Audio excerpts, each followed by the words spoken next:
pemusatan, ukuran letak atau lokasi. Nah, sekarang kita mau melihat penyebaran data kita itu bagaimana. Apakah dia itu bergerombol atau memang dia menyebar? Ya, ya nih, namanya ukuran dispersi. Ya, jadi kalau kita lihat di sini, ini bisa lihat PPT-nya ya. Bisa dilihat kah? Kelihatan? Bisa. Oke, ya.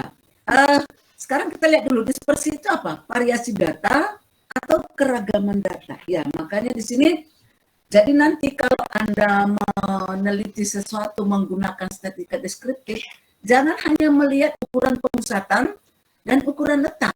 Harus dilihat bagaimana variasi data Anda itu atau bagaimana keragamannya. Ya, ya kalau nggak sampai ke situ nanti itu jelek loh hasilnya. Ya, jadi kita benar-benar harus tahu variasi data kita itu seperti apa dan keragaman data kita itu seperti apa. Seperti itu ya. Jadi dispersi itu adalah data yang menggambarkan bagaimana suatu kelompok data menyebar terhadap pusat data atau ukuran penyebaran suatu kelompok data terhadap pusat data. Ini dia. Makanya kita nggak hanya bisa melihat ukuran pusatnya, harus sampai kita lihat itu ukuran dispersinya atau keragaman data kita itu. Ya, sehingga contohnya misalkan nih, di sini ada 3 kelompok data.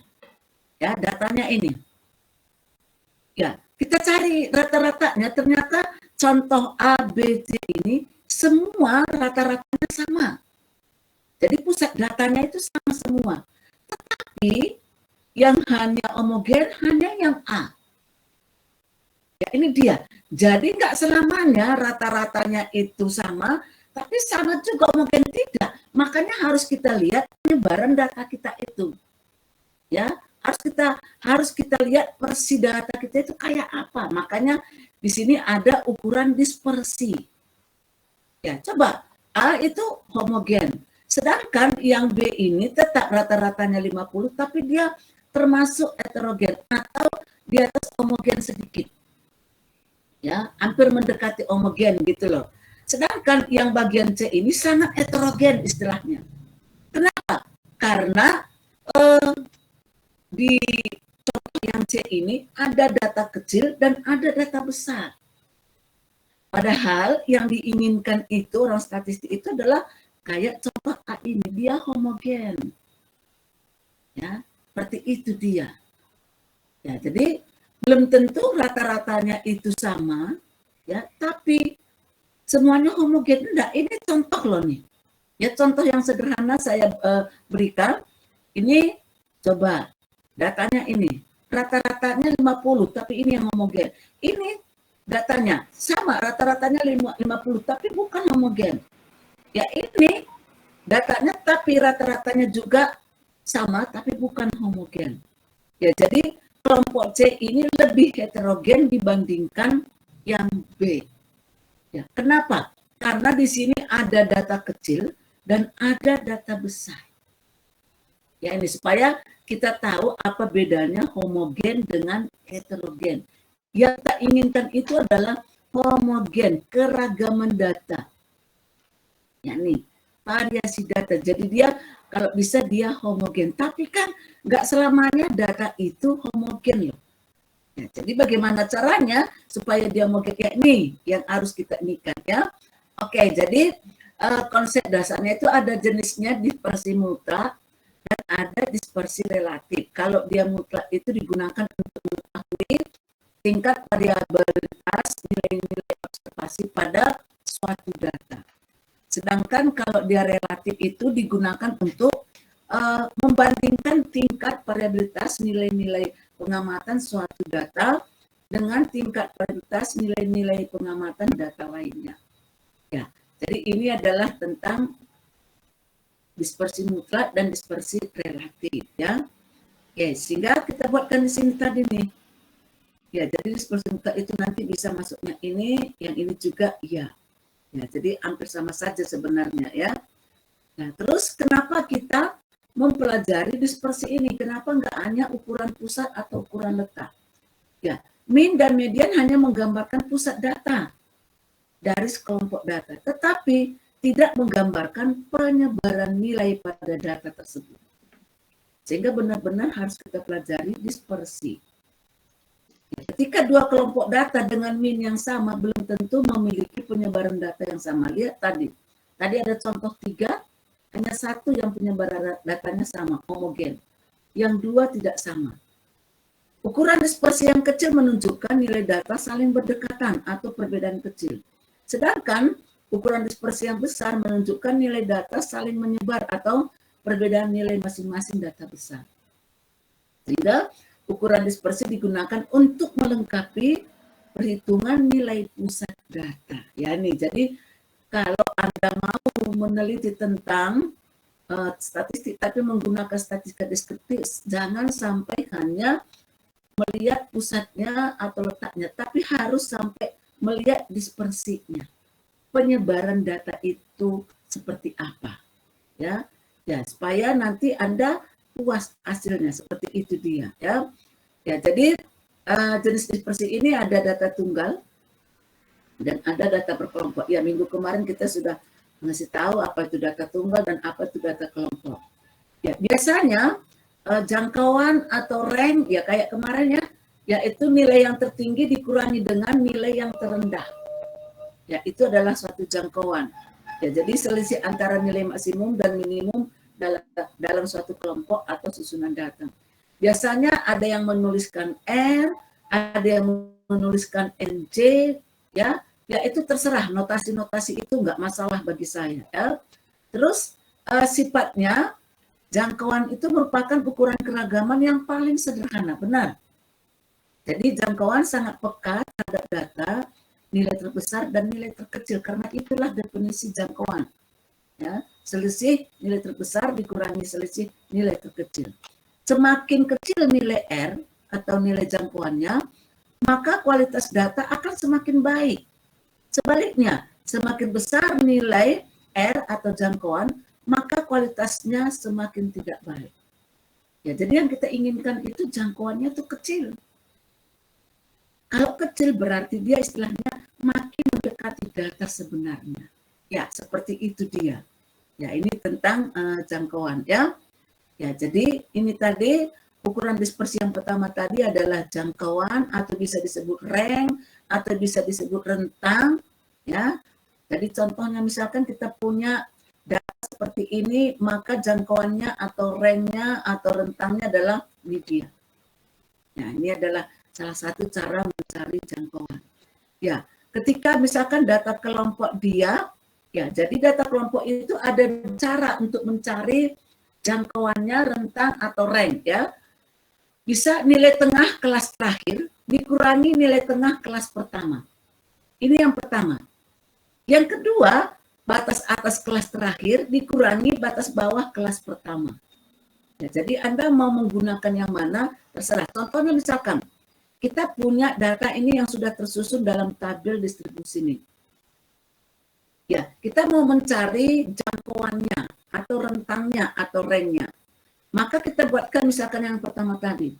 Nilai tengah kelas pertama, ya. Jadi kalau kita lihat di sini, kelas pertamanya 60 sampai 62. Oke. Maka dapat nih dibagi 2, kan itu mencari nilai tengahnya. Nah, berarti ini adalah nilai tengahnya nih, atau X.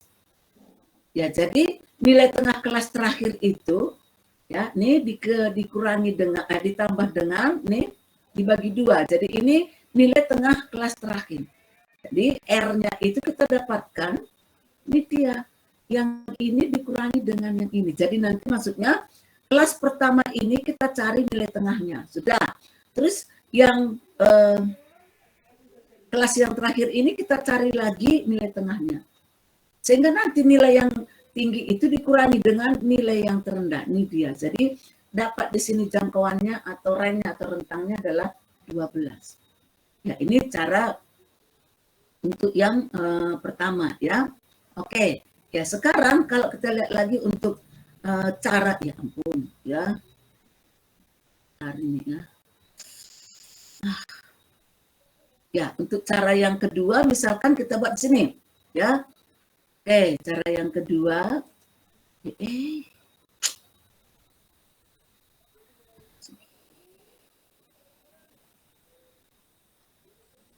Ya, yaitu kita lihat di sini adalah, nih, ini dengan cara yang kedua. Tadi itu dengan batas bawah kelas pertama. Tadi nilai terkecilnya itu adalah 60. Berarti kalau kita cari batas bawahnya, 60 dikurangi 0,5. Oke, ya. Terus batas akhir kelas terakhir. Tadi itu kelas terakhirnya itu adalah nih. Ya, berarti kita kurangi lagi dengan 0,5 sehingga nanti kita mengurangkan nilai tertinggi dan nilai yang terbesar, terkecil. Maka di sini kita dapat R-nya adalah 15. Ya, ini untuk cara yang kedua. Ya, ternyata di sini cara satu ini cenderung menghilangkan kasus ekstrim. Ya, makanya di sini nanti bersama Anda ketika mencari jangkauan atau rank atau rentang, datanya itu data terkelompok, mau menggunakan cara satu silakan dengan menggunakan nilai tengah tadi, atau mau menggunakan cara kedua yaitu mencari batas bawah, ya, dan batas atas, terserah. Cuma di sini ada catatan, cara satu itu cenderung menghilangkan kasus ekstrim. Kasus ekstrim itu artinya kayak contoh nomor 3 tadi loh. Ada nilainya terkecil 10, terus ada tadi nilai tertinggi 100. Jadi terlalu jauh jaraknya. Ini dikatakan dia adalah kasus ekstrim. Atau ada nilainya di sini 0, terus ada nilai 1000. Wah, nih itu termasuk kasus ekstrim. Ya, ini maksudnya ya, supaya kita ngerti kasus ekstrim itu apa sih sebenarnya. Oke. Nah, terus ukuran dispersi yang kedua, yaitu simpanan rata-rata. Ya, biasanya bisa disimbolkan dengan SR. Ya, jadi simpangan rata-rata itu jumlah nilai mutlak. Ya, ingat mutlak dari selisih semua nilai dengan nilai rata-rata dibagi dengan banyaknya data. Ya, jadi biasanya itu kalau kita simbolkan ada dua yang bisa kita gunakan. Bisa kita gunakan dengan rata-rata itu, dan bisa kita gunakan median. Ya terserah, ini kan sama, nggak masalah. Ya, jadi Anda mau menggunakan rata-rata itu silakan, Anda mau menggunakan median silakan. Tapi tadi di sini ada harga mutlak. Ya, jadi di sini dia dimutlakkan. Itu adalah simpangan rata-rata. Ya, jadi kalau misalnya kita punya data misalkan ya kita punya data misalkan 1, 2, 3, 4, 5 misalkan ya maka kita cari dulu apanya ya cari dulu rata-ratanya ya cari dulu rata-ratanya yaitu sigma X dibagi dengan N. Berarti ini 1 tambah 2 sampai dengan tambah 5 ya dibagi dengan N yaitu 5. Nih. Nanti setelah dapat rata-ratanya, baru kita bisa masuk ke sini tadi. Dengan rumusnya tadi adalah, ya kalau kita mau menggunakan ini silakan. Kalau menggunakan ini silakan bisa kita cari mediannya. Ya, jadi nanti ini XI ya, jadi ini adalah, jadi ini dibuatkan di sini sigma harga mutlak X dikurangi dengan X bar dibagi dengan, yaitu adalah sigma N atau sigma X. Berarti kalau kita buatkan di sini adalah X-nya tadi berapa? 1 dikurangi rata-ratanya ini berapa? Ya, nanti dimutlakkan ditambah sampai dengan ini 5 dikurangi dengan rata-rata tadi nanti dibagikan dengan yaitu sigma frekuensi atau N tadi. Ya, ini dia. Ya, jadi itu adalah mencari simpangan rata-rata untuk data tunggal. Ya, kalau kita mau menggunakan median berarti kita cari dulu mediannya. Ya, seperti itu dia ya. Ya, ini adalah salah satu contohnya. Maka kita cari dulu rata-ratanya, dapat 50. Ya, ternyata kalau kita cari mediannya sama juga 50. Oke, berarti ya tinggal kita masukkan ke rumus simpangan rata-rata tadi. Sehingga dapatlah simpangan rata-ratanya 12. Ini menggunakan rata-rata. Ketika kita menggunakan median juga sama. Kenapa? Karena tadi mediannya juga sama dengan 50. Ya, jadi ini simpangan rata-ratanya juga sama. Karena median itu adalah nilai tengah sama dengan, ya, seperti itu dia ya. Oke. Ya, sekarang mencari simpangan rata-rata tapi untuk data terkelompok. Ya, jadi itu kita tambah kolom dari contoh kita kemarin. Ya, kita cari dulu harga mutlak XI dikurangi X bar atau rata-rata. Ya, baru nanti kita kali frekuensi dikali harga mutlak XI dikurangi X bar. Ya, nanti jumlahnya itulah yang kita gunakan pada rumus yang ini. Ya, seperti itu dia. Jadi nanti ini contohnya misalkan ini ya. Ya, ini dia. Nah, ini adalah X dikurangi dengan rata-rata. Nah, ini hasilnya. Ya, ini hasilnya ya. Oke. Jadi ini adalah satu hasilnya. Oh, iya. Nah, jadi ini X dikurangi X rata-rata. Ini hasilnya. Terus dikalikan, yaitu frekuensi dikali ini.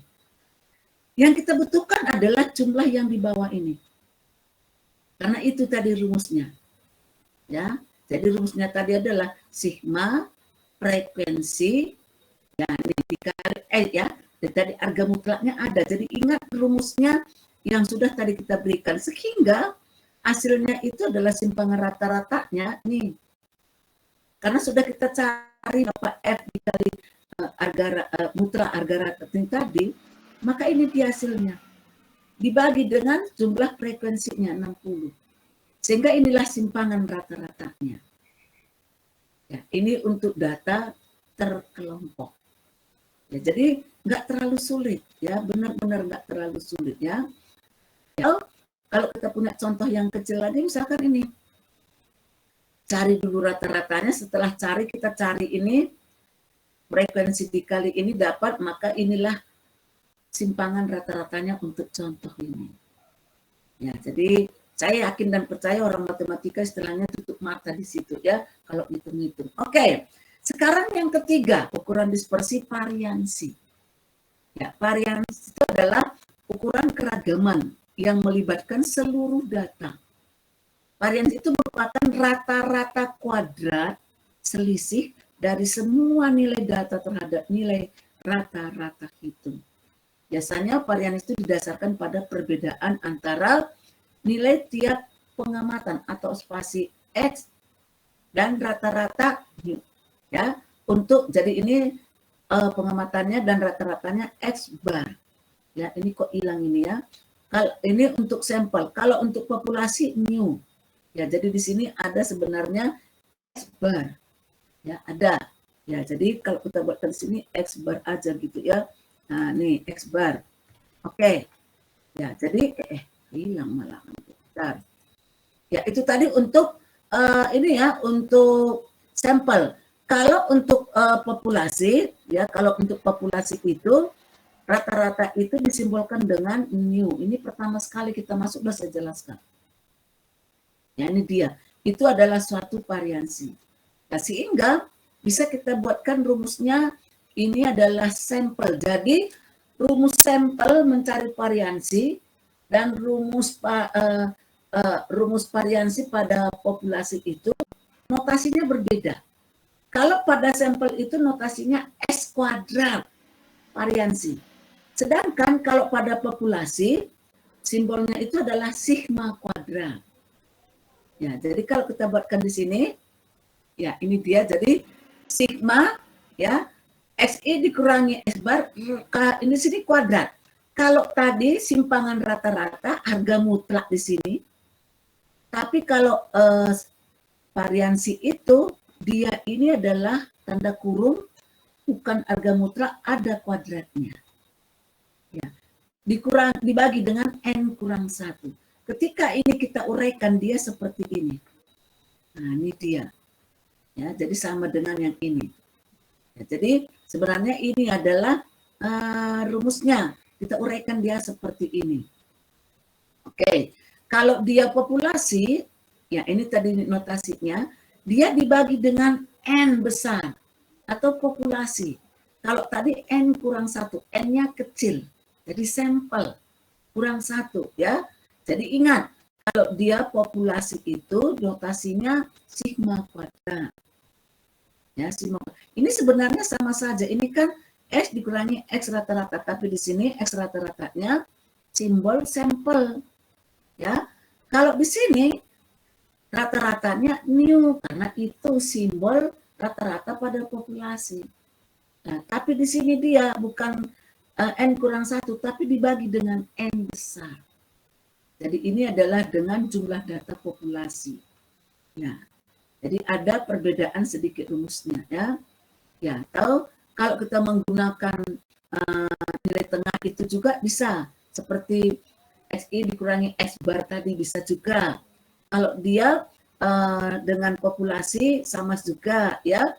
Jadi ini ada berapa memang rumus tapi artinya itu sama semuanya. Ya, bisa seperti ini. Tapi kalau saya senangnya menggunakan ini. Nanti ini lebih bagus. N dikali N kurang 1.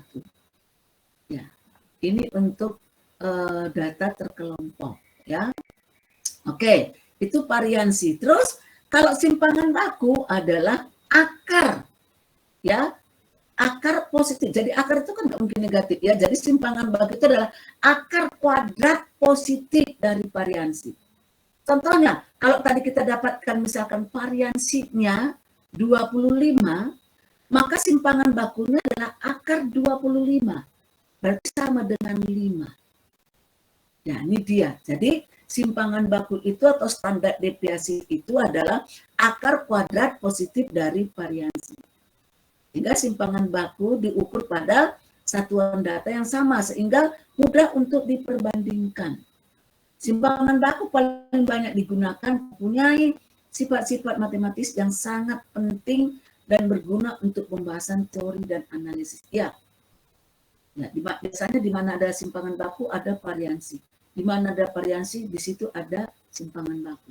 Jadi nanti tergantung Anda mengambilnya dari simpangan baku dulu atau dari variansi. Kalau variansi dulu Anda cari, maka simpangan bakunya akar dari variansi. Tapi kalau Anda cari dulu simpangan bakunya, ya, maka nanti variansinya adalah kuadrat dari simpangan baku. Kalau tadi ya variansinya 25, maka simpangan bakunya akar 25, 5. Sekarang kita balikkan. Kalau Anda mencari simpangan bakunya, misalkan dapatnya 5, maka variansinya adalah 5 kuadrat sama dengan 25. Ya, seperti itu ya. Ya, jadi ini adalah antara simpangan baku dan variansi. Biasanya ada yang menuliskan lambangnya S, ada yang menuliskan SD, ya. Terus kalau pada populasi dia itu simpangan baku itu notasinya sigma. Kalau variansi tadi itu sigma kuadrat. Ingat, kalau dia variansi ada kuadratnya. Sigma kuadrat atau S kuadrat. S kuadrat untuk sampel, sigma kuadrat untuk populasi. Tapi simpangan baku itu nggak ada kuadratnya karena akar. Kalau sampel S atau SD, kalau simpangan baku untuk populasi yaitu sigma.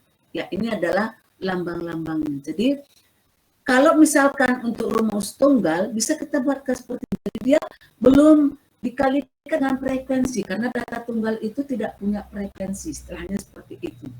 Ya. Jadi bisa menggunakan ini, bisa menggunakan ini. Tapi kalau saya menggunakan ini aja yang bagus.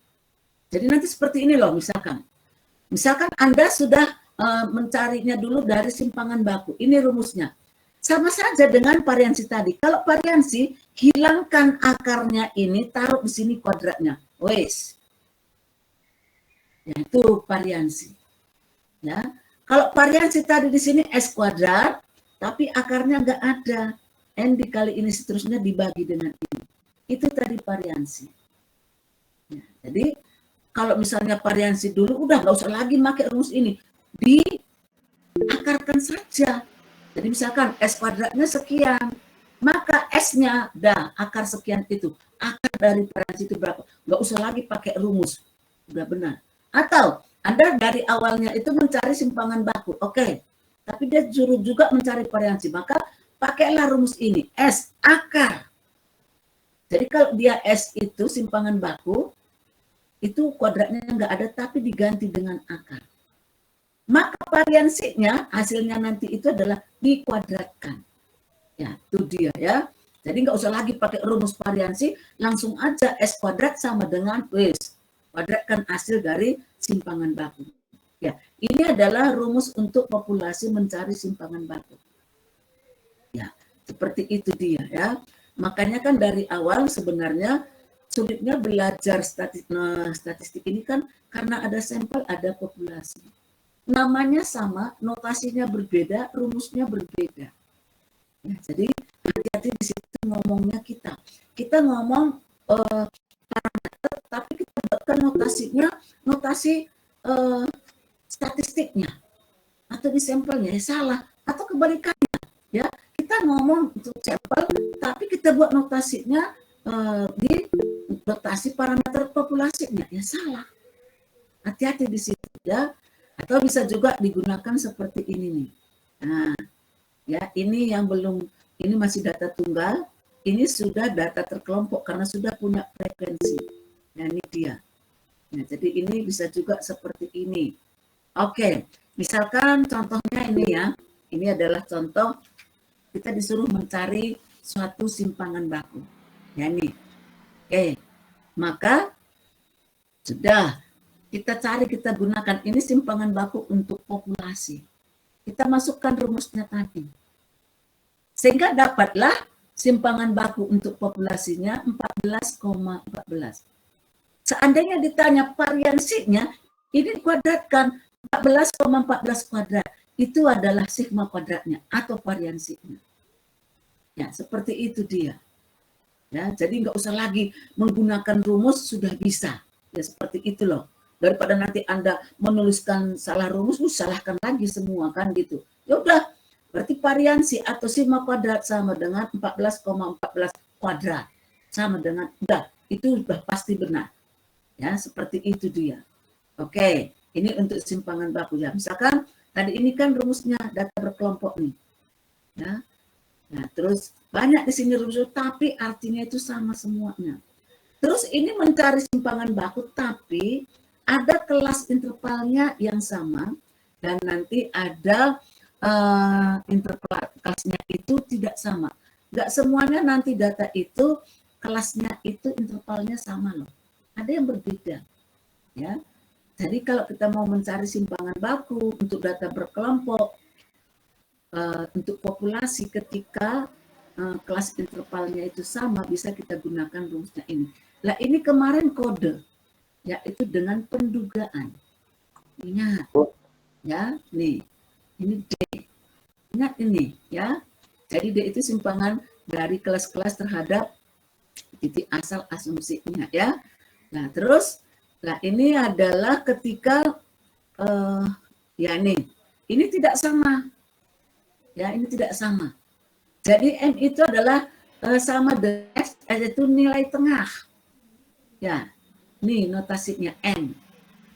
Ya, jadi bisa kita, karena kadang-kadang gini loh, kan semua soal itu kan dibuatnya kalau misalnya sudah dibentuk dalam suatu tabel distribusi frekuensi. Bu, maaf Bu. Ya. Mahasiswa MBKM belum di ACC, Bu. Oh ya, kenapa? Belum di ACC, mahasiswa MBKM-nya. Belum bisa masuk ke room. Oh, sebentar.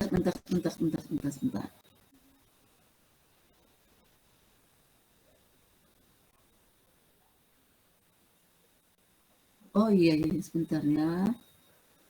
Tadi itu sudah saya buatkan kok ya. Berarti tadi ini enggak jadi ya. Ya coba saya buatkan lagi. Maksudnya masuk ke room, Bu, bukan ke... Oh, masuk. Sudah masuk dia. Ini jumlahnya sudah 85, berarti sudah lengkap ya? Satu orang lagi ya? Tapi di sini nggak ada yang ini, Mas, nggak ada yang terhambat di sini, ya, nggak ada yang minta masuk, sudah masuk semua saya lihat di sini. Terus kalau dia itu sudah absen belum? Ya, karena memang saya nggak tahu yang MBKM yang metode statistik ini dari universitas mana ya? Ya ini absennya juga belum bisa masuk, Mas. Kesalahannya apa ya? Ya, ini belum bisa masuk ini. Saya Ini kakaknya di WA bilangnya belum bisa masuk, Bu. Loh kenapa? Nggak tahu. Masuk ke gimmicknya belum bisa. Alah, Iya, Bu. Kayak belum di ACC gitu, Bu. ya, itu kan dia masuk di WA grup ya. Kan sudah saya kirim linknya ya, berarti belum bisa masuk gitu. Sudah dipakai linknya tapi nggak bisa masuk gitu. Iya. Lah, masalahnya apa? Oh, bisa saja di tempatnya itu sinyalnya nggak ada ya. Lah, tapi berarti saya nggak bisa berbuat apa-apa loh, Mas, kalau kayak gitu. Ya enggak. Ya, yang lain kenapa bisa masuk nih? Ya, itu yang dari yang MBKM MES 1 ini dari mana sih? Universitas apa sih? Ada yang tahu dari kotanya dari mana? Izin jawab, Bu, sepertinya dari Sulawesi kalau nggak salah. Waduh, oh iya dari Sulawesi ya, iya. Jadi ini harus kita maklumi aja, ya. Oke, ya kalau yang di SMP itu dari Makassar, ya. Yang di SMP itu ada juga mahasiswa MBKM, tapi dia dari Makassar, ya. Jadi memang saya sering WA, Bu, saya kok susah masuknya lah. Kalau seperti itu kan saya nggak bisa buat apa-apa ya enggak. Saya sudah mengirimkan link ke WA group sama semua linknya dengan Anda, ya tapi nggak bisa masuk, aku berbuat apa gitu loh. Ya saya kan nggak bisa berbuat apa-apa. Nah di sini nggak ada minta masuk, dia tuh nggak ada, Mas. Ya kalau tadi misalkan dia mau minta bergabung, belum saya klik, ya ini salah saya gitu loh. Di sini memang nggak ada apa-apa nih gitu loh. Ya. Nah ini saya kurang tahu juga seperti itu ya.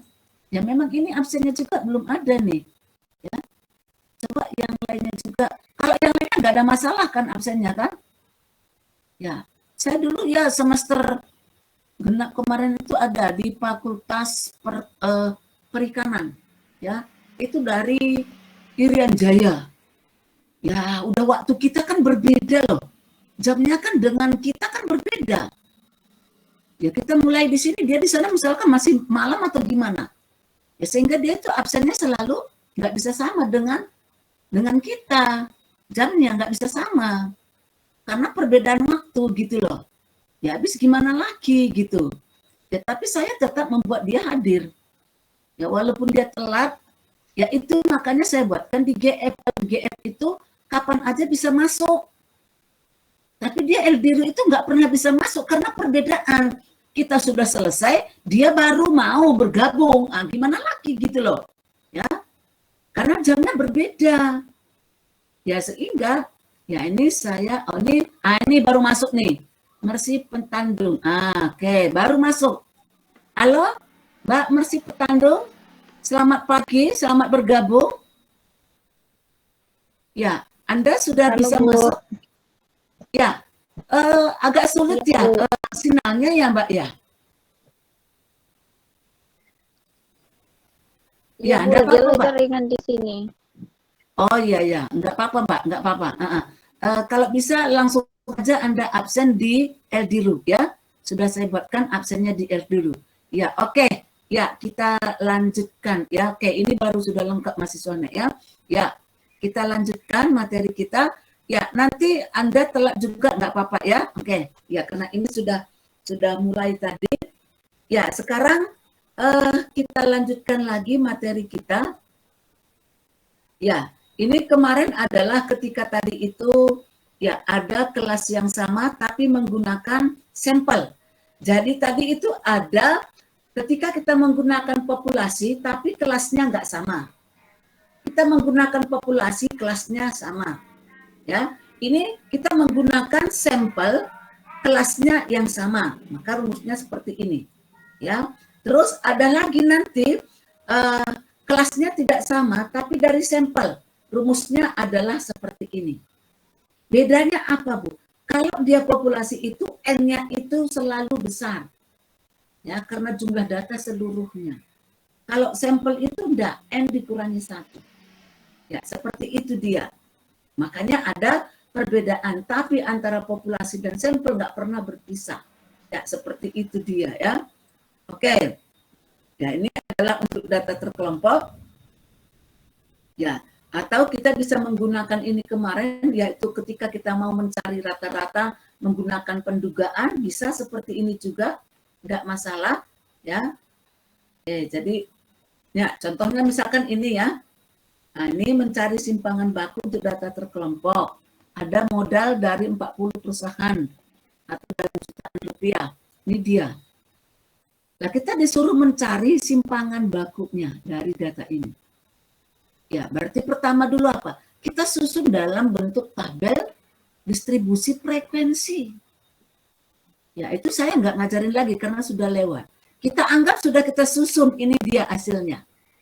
Ya, ini adalah frekuensinya. Nah, ini frekuensinya. Ya. Ya, ini adalah kelasnya, ini nilai tengahnya, ini frekuensinya. Jadi kelas interval itu sama nih. Dari sekian sampai sekian, sekian sampai sekian itu sama, yaitu sebanyak 9. Kalau kemarin contoh kita ketika kita gunakan alternatif 2 kan 13, ini 9. Oke, maka kita mencari simpangan baku untuk data terkelompok. Kalau kita mau menggunakan populasi, ya, maka hasilnya adalah ini. Ini simpangan bakunya. Berarti variansinya, ya, kalau ini bisa kita lanjutkan, maka variansinya atau sigma kuadrat sama dengan 13,72 kuadrat. Udah, itu aja. Itu adalah variansi. Jadi bisa langsung sekaligus dapat variansi. Karena tadi simpangan baku itu adalah akar kuadrat positif dari variansi. Berarti kalau akar itu nggak mungkin dia akar negatif, ya enggak. Positif selalu, ya. Ya, seperti itu dia. Oke. Ya, terus misalkan ini ada lagi contoh nih. Ya, ini adalah frekuensinya. Ini sudah dianggap disusun dalam tabel distribusi frekuensi. Maka kalau kita mau mencari simpangan bakunya, ini.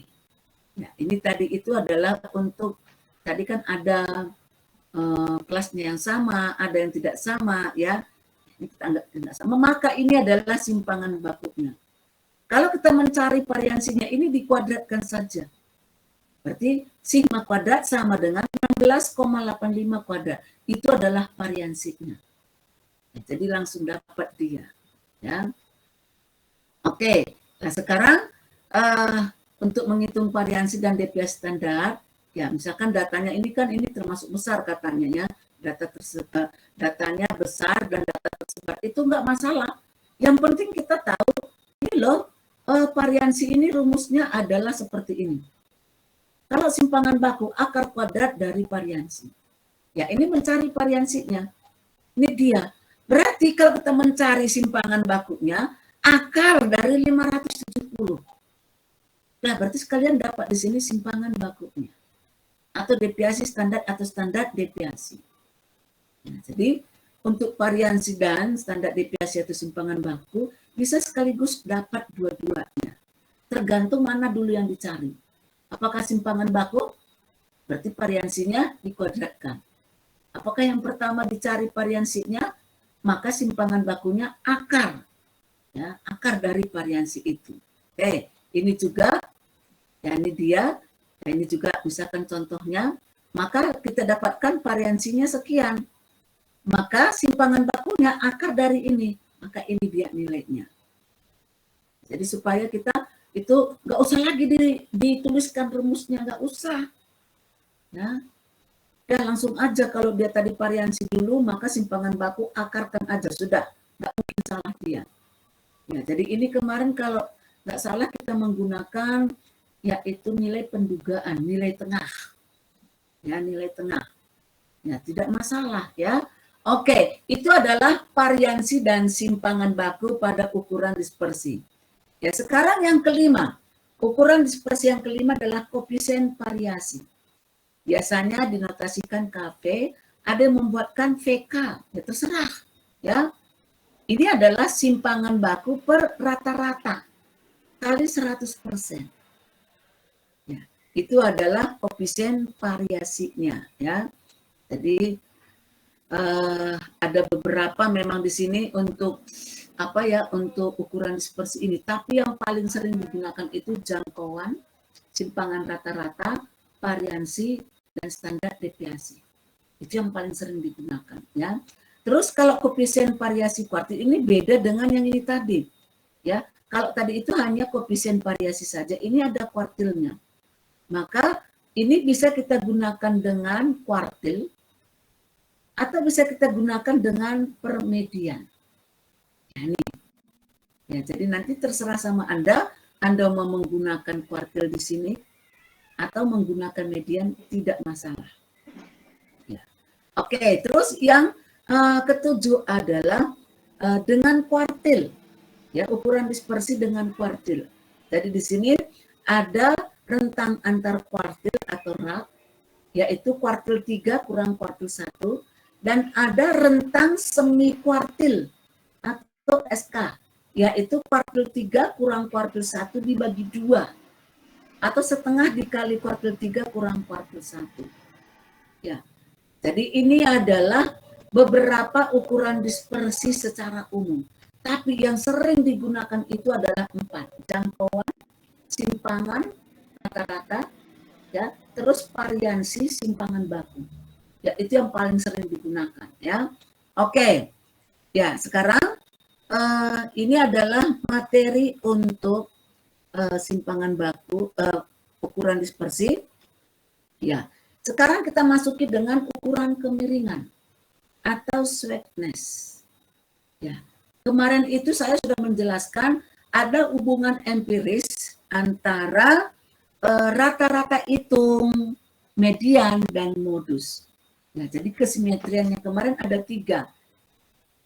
Simetri, miring kanan, miring kiri. Di sini kita mau mencari bagaimana mencari kemiringannya. Ya. Baik dia miring kanan, miring kiri, atau simetri. Makanya disebut dia ukuran kemiringan. Jadi di sini ada 3 rumus yang bisa kita gunakan. Yang pertama menggunakan Forsen. Yang kedua menggunakan momen. Dan yang ketiga menggunakan Boyle. Ya, inilah ketika kita mau melihat kemiringan distribusi data itu. Jadi apa itu kemiringan distribusi data? Derajat atau ukuran dari ketidaksimetrian suatu distribusi data. Ya, jadi itulah yang disebut dengan kemiringan. Oke, ya, jadi supaya kita tahu dulu ya.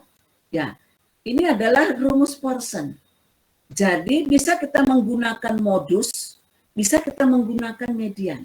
Ingat, ini kemarin kan ada ya, tidak simetris. Bagaimana kalau dia itu tidak simetris? Jadi rata-rata hitung dikurangi dengan median, dikali dengan sama dengan 3 dikali. Nah, ini kemarin kan ada ya. Nah, sekarang kalau persen dia, misalkan kita buat notasinya alfa, misalkan ya, maka rata-rata hitung dikurangi modus dibagi dengan simpangan baku. Atau alfa sama dengan 3 dikali rata-rata hitung dikurangi median dibagi dengan simpangan baku. Jadi kita buat kemiringannya itu, kemiringan persen itu kita notasikan alfa. Dikatakan dia simetri ketika alfanya itu sama dengan 0. Ingat itu. Ya. Jadi ketika alfanya itu sama dengan 0, jadi dikatakan dia distribusi datanya simetri.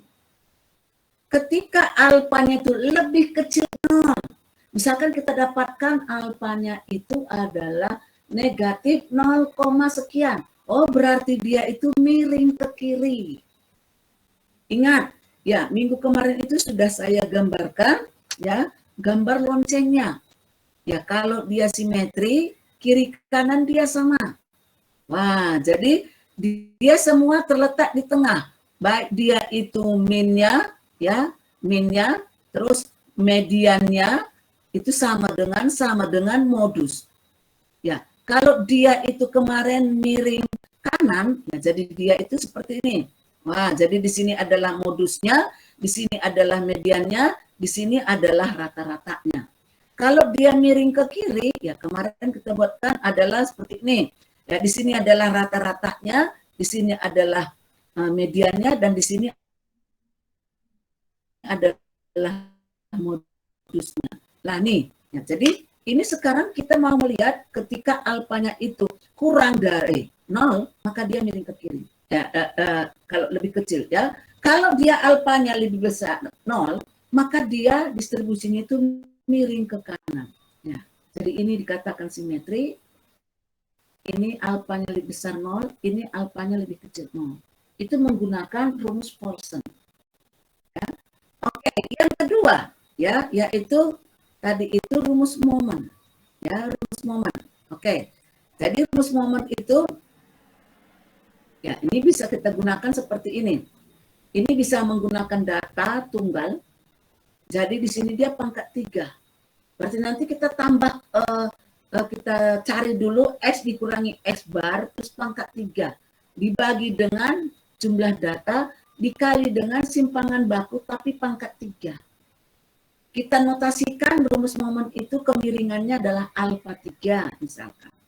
Ya. Ya, ini untuk data tunggal. Kalau untuk data terkelompok, berarti di sini sudah ada frekuensinya. Jadi nanti kita tambah kolom. Ya, tadi kan kita cari dulu X dikurangi X bar. Terus pangkat 3. Nah, nanti dikalikan frekuensi dikali dengan X dikurangi X bar pangkat 3. Ya, nanti sigmanya itu atau jumlahnya itulah yang kita inginkan. Ini rumus yang ini. Ya. Dan dibagi dengan sigma frekuensi dikali dengan simpangan baku tapi pangkat 3. Jadi rumus momen itu pangkat 3. Atau kalau kita menggunakan dengan pendugaan itu, di sini dia U-nya pangkat 3, U pangkat 2, U pangkat 1. Tapi di sini dalam kurung pangkat. Nah, yang 3, 2 ini nggak boleh diganggu gugat. Karena ini sudah dari sananya rumusnya seperti itu. Ya, jadi alfa 3 sama dengan lebar kelas atau panjang kelas pangkat 3 dibagi dengan simpangan baku pangkat 3. Ya, ini kemarin ini sudah saya berikan untuk cara mencari bagaimana mengalihkan F dikali U. Ya, oke. Ini adalah rumus momen. Jadi rumus momen itu sama Paulson sama. Ketika alfa 3-nya sama dengan 0, dia dikatakan simetri. Ketika alfa 3-nya lebih kecil 0, maka dia miring kiri. Ketika alfa 3-nya itu lebih besar 0, maka dia miring kanan. Jadi Paulson dengan momen itu, kemiringan itu sama nilainya. Lebih besar, miring kanan, lebih kecil, miring kiri. Sama dengan simetri. Ya, itu untuk Paulson dan momen. Ya. Jadi supaya kita tahu. Oke. Terus yang ketiga, Boyle. Ya, Boyle ini menggunakan kuartil. Ya, menggunakan kuartil. Ya. Jadi kita simulasikan misalkan alfa ya. Jadi ini jangan bingung dengan yang pertama tadi ya. Jadi bisa kapan dikatakan dia itu simetri jika kuartil 3 kurang kuartil 2 sama dengan kuartil 2 kurang 1 atau kuartil 3 tambah kuartil 1 kurang 2 kali kuartil 2 sama dengan 0. Artinya ketika alfanya sama dengan 0 maka dia simetri. Jadi itu sama dengan Paulson dan momen. Ya, ketika tadi dia sama dengan 0 dia itu simetri. Tapi untuk kanan dan kirinya di sini berbeda. Kalau tadi kan lebih kecil 0 dan lebih besar 0. Di sini enggak. Kalau dia itu negatif 1, itu dia miring kiri. Kalau alfanya itu positif 1, dia itu miring kanan. Ya, itu adalah untuk Boyle. Ya, nih, jadi nanti tergantung permintaan soal, dia itu mencari kemiringannya atau space-nya menggunakan rumus apa? Apakah menggunakan Paulson, momen, atau Boyle? Kalau Boyle itu untuk miring kanan, miring kiri, nilainya itu berbeda dengan momen dan Paulson. Ya, ingat, kalau Boyle ini negatif 1 miring kiri, positif 1 miring kanan. Nah, itu nilai kemiringannya ya. Oke, sehingga ya ini salah satu kita buatkan. Ya, ini dia simetri. Ya. Ya, ini dia adalah miring kiri. Ya, ini dia miring kanan. Ya, oke. Nah, ini tentang kurvanya ya. Ya, sekarang adalah keruncingan. Ya. Keruncingan atau disebut juga kurtosis. Ya, jadi nanti kalau di program itu nggak dicari-cari keruncingan, nggak ada, karena keruncingan itu bahasa Indonesia. Tapi kurtosis, ya itu adalah derajat atau ukuran tinggi rendahnya puncak suatu distribusi data terhadap distribusi normalnya. Sehingga itulah yang disebut dengan suatu kurtosis atau keruncingan. Ada 3 jenis keruncingan, ya. Ada 3 jenis. Ya. Yang pertama adalah leptokurtis. Leptokurtis itu ketika puncaknya itu relatif tinggi. Wah, jadi kalau kita gambarkan di sini, dia itu kira-kira puncaknya itu sangat tinggi sekali. Wah, seperti ini misalkan dia. Nah, ya, terus nanti ada dia kayak topi loh atau kayak wajan. Nah, ada juga dia sedang-sedang saja, ya. Nah, nih, ada dia sedang-sedang saja, ya. Oke. Jadi kalau dia tinggi sekali itu disebut dengan leptokurtis. Kalau dia puncaknya normal, tadi saya katakan itu sedang-sedang saja, itu disebut dengan mesokurtis. Ya. Tapi ketika puncaknya itu adalah rendah atau tumpul istilahnya, maka dia disebut adalah platykurti. Ya, jadi kalau kita buatkan di sini leptokurtis, mesokurtis, terus ini apa tadi ya? Platykurtis. Ya. Ingat, kalau tinggi sekali dia itu tadi disebut dengan yaitu lepto. Kalau sedang meso. Kalau tumpul plati.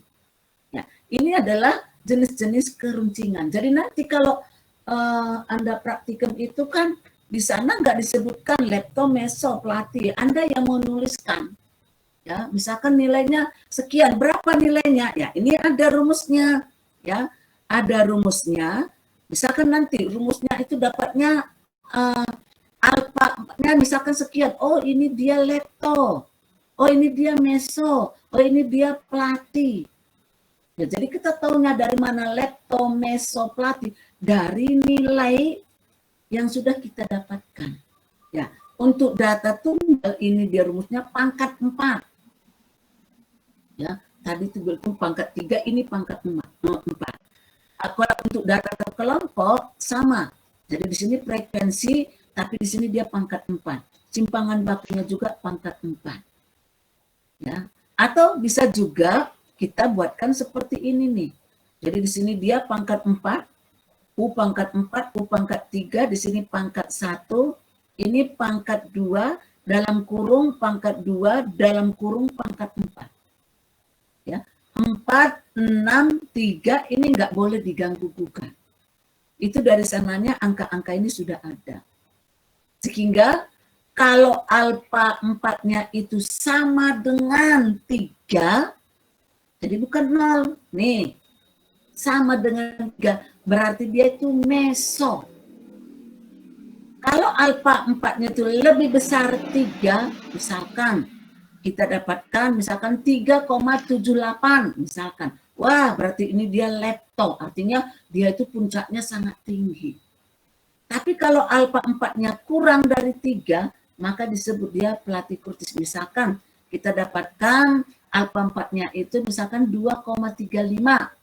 Wah, berarti dia platykurtis. Langsung Anda gambarkan kurvanya. Nah, kalau platykurtis itu dia tumpul. Ya. Ya, atau dia itu puncaknya itu tidak tinggi, tidak sedang-sedang, dan tapi dia rendah. Ya, itu dia.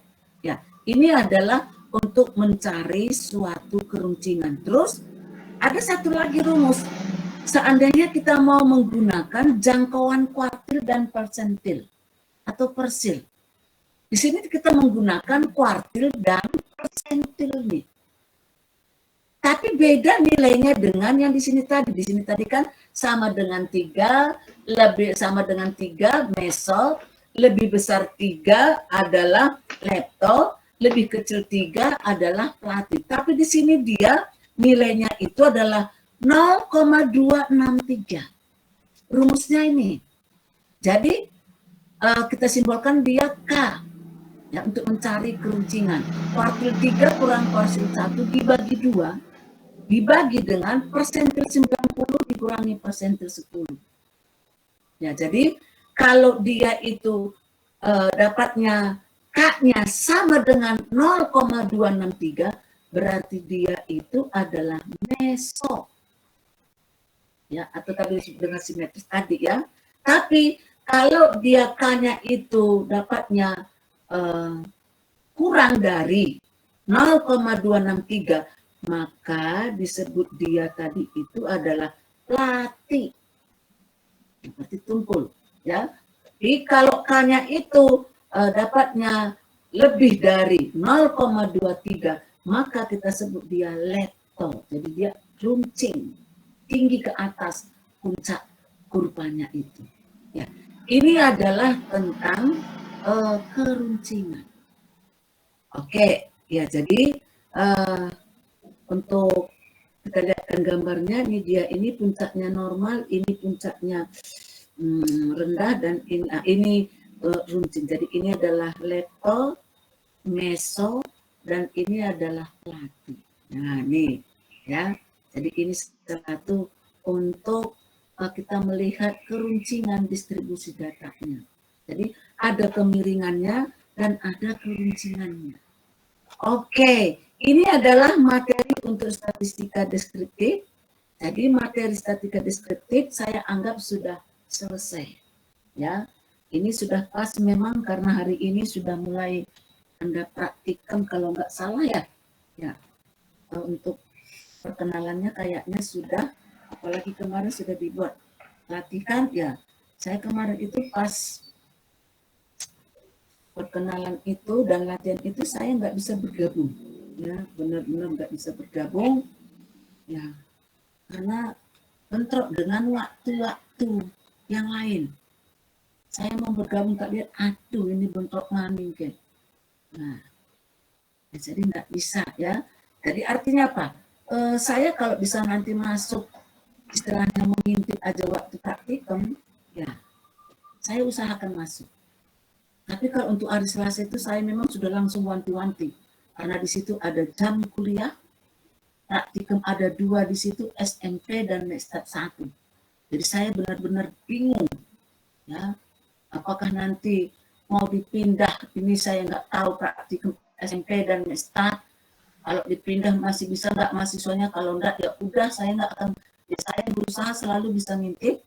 Mudah-mudahan nanti bisa saya gunakan di sini laptop anak saya untuk mengintip saja ya, karena benar-benar istilahnya itu apa ya, bentrok dengan jam kuliah di biologi ya, nih dengan jam yang sama ya, dengan jam yang sama persis, benar-benar sama. Jadi saya nggak bisa ngomong apa-apa lagi. Makanya kemarin itu Kak catat, waduh ini SMP Mestat 1 hari Selasa dengan di biologi kok bertiga ini bentrok, ini kepriwe sih, masa aku dibagi 3 ya, dipotong-potong gitu loh ya. Nah nih, nah, jadi saya bingung ya. Nah ini dia ya. Oke, sebelum kita masuk ke materi yang baru yaitu statistika inferensial atau konsep peluang, apakah ada pertanyaan dulu di sini untuk statistika deskriptif ini? Silakan. Ya. Tadi Mbak Matendangnya sudah bisa absen belum? Mbak Matendangnya belum bisa absen ya Mbak ya?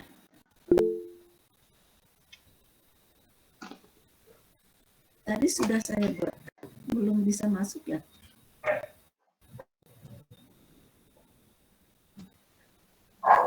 Coba saya ulangi lagi dulu ya. Tadi itu, ya coba. Oke, apakah ada pertanyaan? Silakan sekalian saya melihat absen Anda dulu. Izin bertanya, Bu. Ya, silakan. Di yang rumus simpangan baku kan ada yang rumus populasi sama sampel.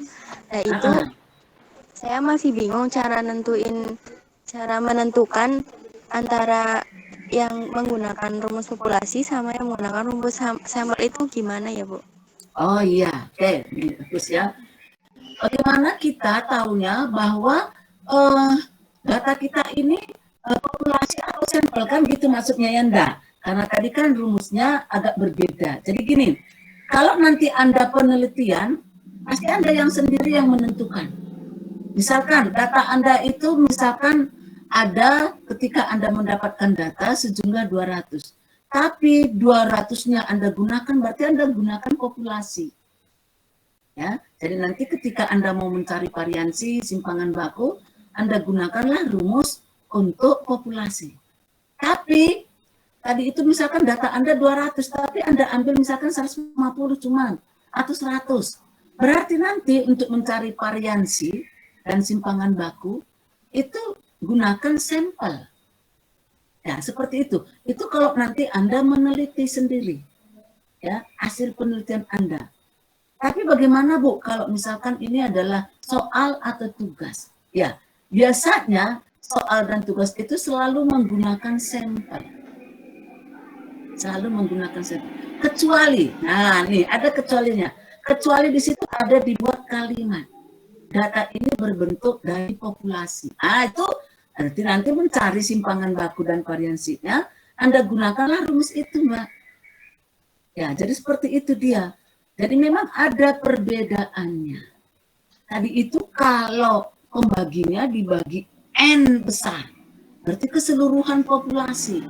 Sedangkan sampel tadi N kurang 1. Jadi itu aja sudah berbeda. Ya, sudah berbeda. Ya, ini dia. Jadi kalau nanti dalam soal, ya dari tugas atau apa, itu biasanya secara umum menggunakan sampel. Kecuali di situ dibuat suatu kalimat. Karena soal itu memang dia kepinginnya menggunakan populasi. Jadi ada kalimatnya. Ya, jadi misalkan dianggap data ini adalah data dari populasi. Ya udah, berarti ketika ada pertanyaan mencari variansi atau simpangan baku, itu gunakanlah rumus untuk populasi mencari variansi dan sampel. Oke, ya seperti itu Mbak. Apakah sudah bisa ngerti? Ini tak catat dulu ya. Ya Bu, baik.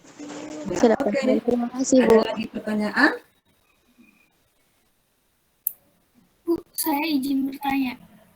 Ya, silakan. Tadi di simpangan rata-rata data tunggal itu kan dikuranginya rata-rata atau median ya Bu? Kalau misal rata-ratanya desimal tapi mediannya 3, apakah nanti nilainya sama? Ya, kadang-kadang bisa sama, kadang-kadang tidak sama. Tapi dari contoh tadi kita itu saya buat nilai rata-ratanya itu sama dengan median. Ya, itu saya buatkan dari contoh tadi itu saya buatkan nilai rata-rata dan nilai mediannya saya buat sama. Nah, ada soal nggak nilai rata-rata dan median tidak sama? Ada, ya. Jadi nggak harus dia itu sama. Tapi dari contoh tadi yang saya buatkan itu, saya buat nilai rata-ratanya tadi 50 dan nilai mediannya juga 50 sama. Sehingga tadi simpangan rata-ratanya ya pasti sama, ya enggak? Menggunakan median dan menggunakan rata-rata. Nah, jadi bisa aja, tapi perbedaannya biasanya nggak terlalu jauh. Ya, seperti itu Mbak Rahayu. Ya, baik, terima kasih Bu. Oke. Ada lagi kah?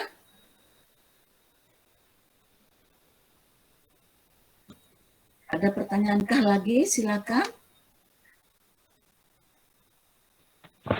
Ini sih Bu, mau tanya Bu. Ya, oke, silakan. Tentang keruncingan Bu. Ya, keruncingan, oke. Untuk keruncingan sendiri itu misalnya sangat runcing ya. Itu di datanya itu bagaimana Bu, gambaran datanya? Wah, datanya itu bagaimana? Gini, sebenarnya datanya itu biasa-biasa saja loh Mas. Coba, nah, misalkan, bisa nggak kita cari keruncingan pada data yang sudah saya berikan kepada Anda, yaitu kemarin dari alternatif 2 itu? Bisa. Ya, padahal di situ kan nggak kelihatan keruncingannya, datanya mana ini keruncingan. Tapi bisa kita cari, jadi bukan dilihat dari datanya itu, tapi nilainya itu loh. Nilai keruncingannya seperti ini, berarti nanti kurvanya yang mana? Apakah dia itu leto, atau plati, atau meso? Ya, jadi ini jangan disamakan dia dengan suatu pencilan. Ya, itu berbeda. Ya, kalau pencilan itu kan dia itu data yang jauh dari data sebenarnya. Contohnya, kita punya data dari 0, tapi ada data 5.000 loh. Ya, 0, terus ada angka 5.000. Ya, itu bisa salah satu jadi pencilan. Itu beda dengan keruncingan, itu nggak sama. Beda. Ya, jadi data yang saya berikan, contoh yang saya berikan untuk judulnya kemarin apa ya? Tentang nilai ujian statistika. Bisa kita cari di situ keruncingannya? Bisa. Ya, Anda nanti coba. Dia itu termasuk apa keruncingannya? Apakah leto, plati, atau meso? Ya, jadi jangan dilihat. Makanya tadi kayak bentuk apa datanya kada keruncingan. Bisa kecil dia, bisa kita cari keruncingannya, bisa. Jadi jangan dilihat dari data itu, bisa kita cari keruncingannya, bisa kita cari kemiringannya. Ya, seperti itu dia. Ya. Nah, tapi kalau misalnya kita kan kepinginnya dia itu simetri loh. Ya, makanya kemarin itu ada hubungan empiris. Dia punya hubungan empiris. Ya, jadi serupa tapi tidak sama. Ya, istilahnya seperti itu. Rata-rata median kenapa selalu disamakan? Walaupun dia sama tapi tidak serupa tapi tidak sama loh. Ingat itu.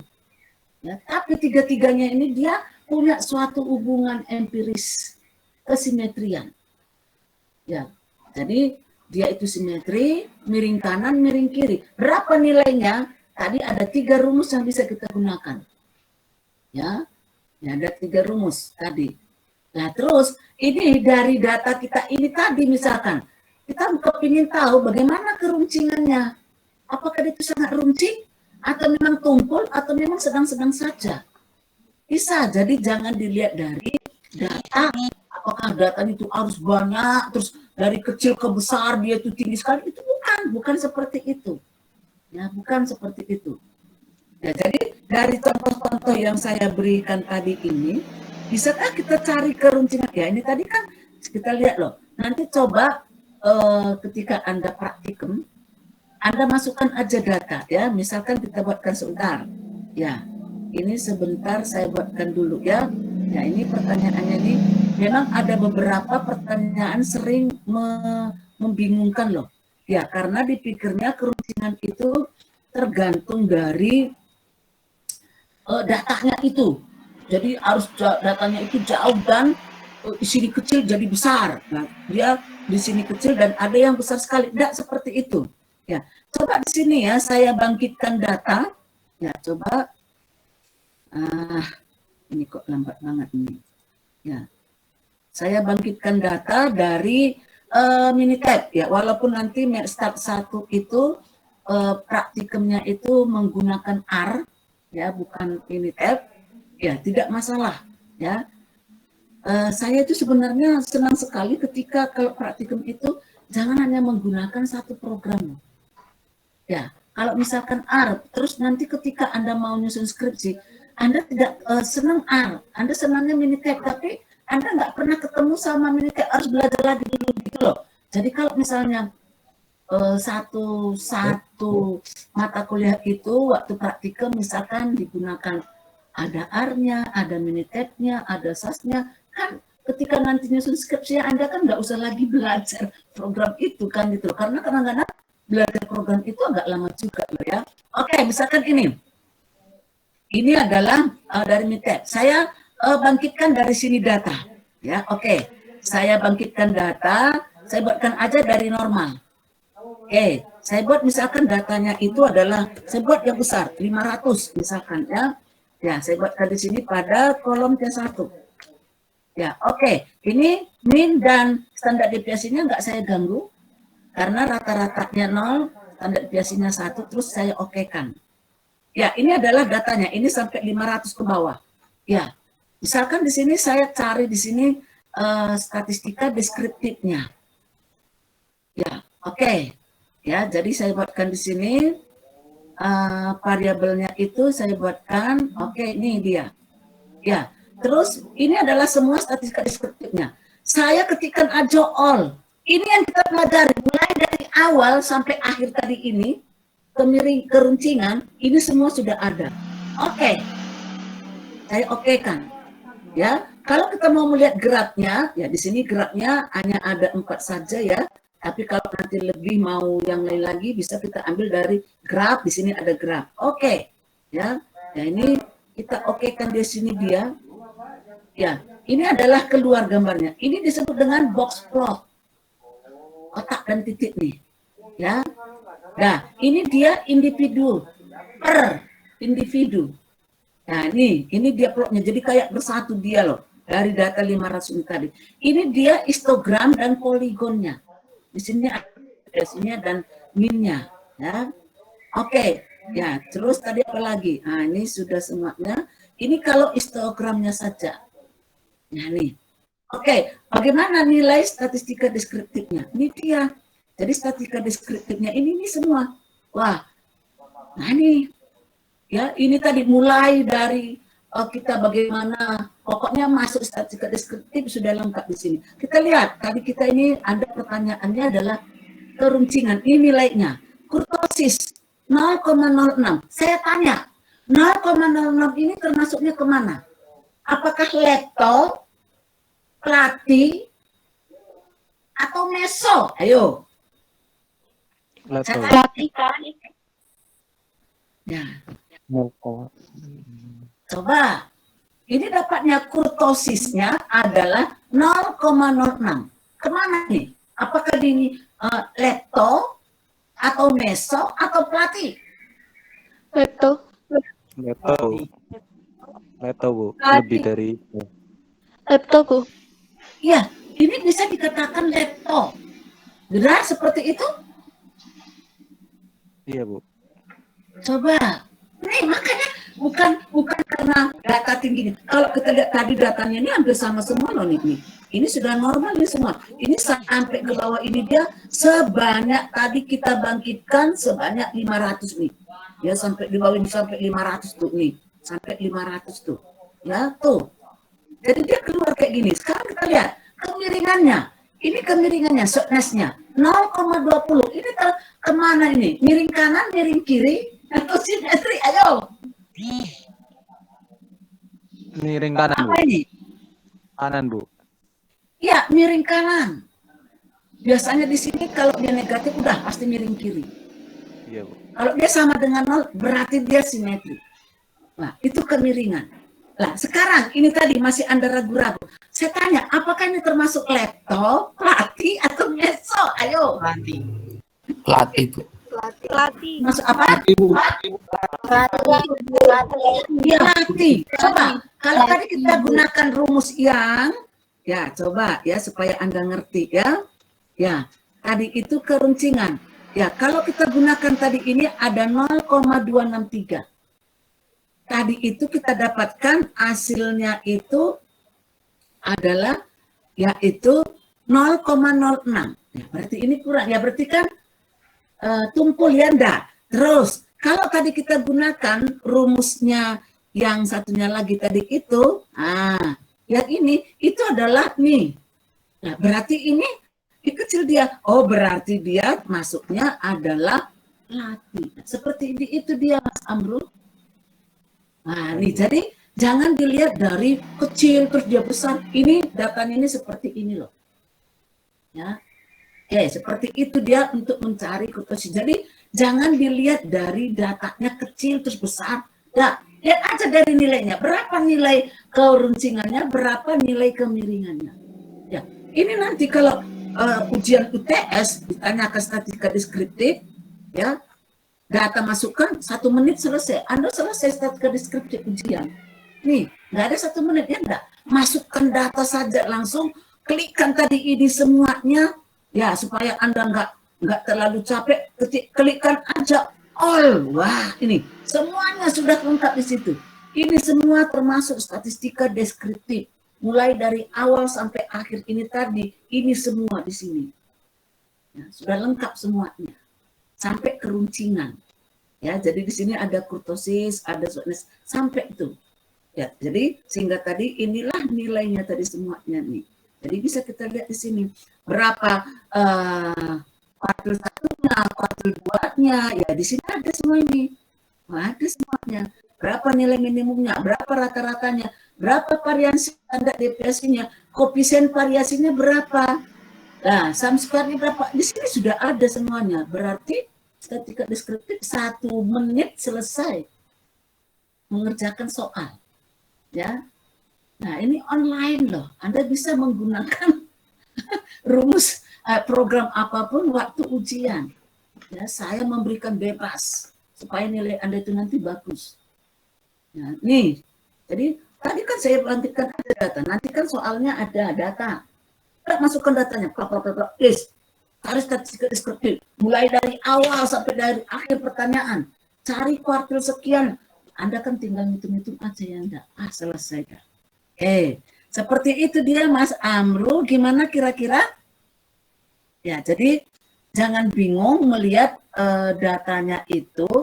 Ini datanya apakah harus banyak atau harus kecil. Nah, coba, itu tadi kan datanya besar, Bu. Ya, bagaimana kalau misalnya datanya itu kecil? Oke, kita nggak apa-apa. Kalau kita buatkan misalkan datanya kecil, kita bangkitkan lagi data misalkan. Ya, kita buatkan dari normal misalkan ya. Oke, saya buatkan datanya misalkan itu adalah hanya 50 misalkan. Ya, saya buat dia pada kolom C2. Oke. Ini tetap nggak saya ganggu. Oke. Ya, ini sudah ada di pada kolom C2 datanya. Ya, nih. Ya, sekarang kalau kita mau mencari statistika deskriptifnya, ya udah dari kolom C2 ini tadi, oke, select dia. Ya, kita klik ke statistik. Nah, ini sudah all semua. Oke. Kalau kita mau buat grafiknya juga, ini oke, ini oke. Ya, keluar dia seperti ini. Ini box plotnya, ini individunya per data, ini histogram dan poligonnya. Ini untuk histogramnya saja. Selesai untuk membuat grafik. Mana nilai statistika deskriptifnya? Ya, ini dia. Nah, nih. Kita lihat berapa nilai kurtosisnya, keruncingannya. Nih, 1,40.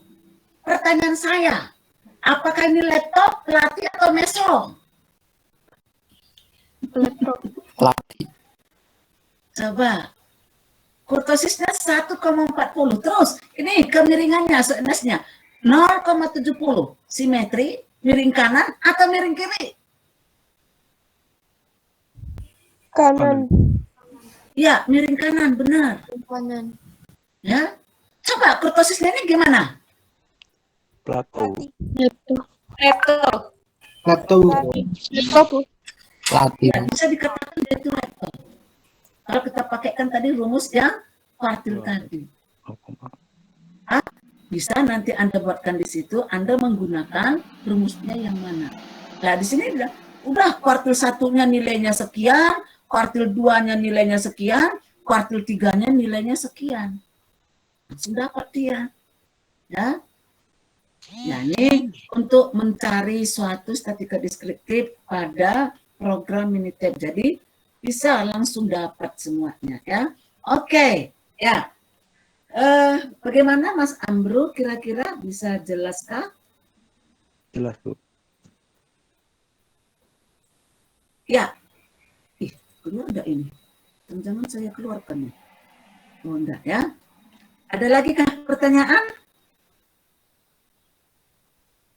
Ya. Bertanya, Bu. Adakah pertanyaan? Kalau enggak ada supaya lanjutkan. Izin bertanya, Bu.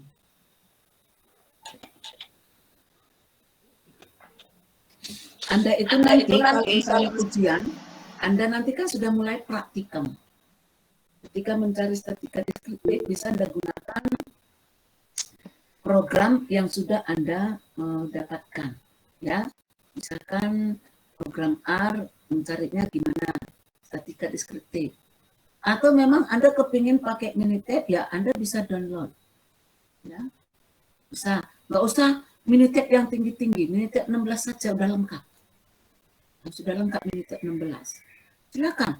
Saya nanti memberikan kebebasan menggunakan suatu alat, istilahnya itu mau menggunakan laptop untuk mencarinya, apapun Anda, program apapun silakan.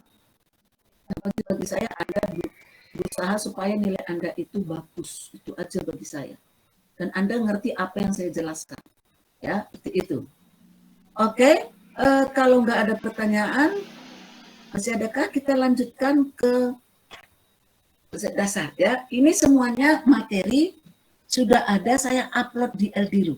Jadi di situ ada 2 materi yang saya upload, satu materi statistika deskriptif, ya satu materi ini ya konsep dasar ya untuk peluang atau probabilitas.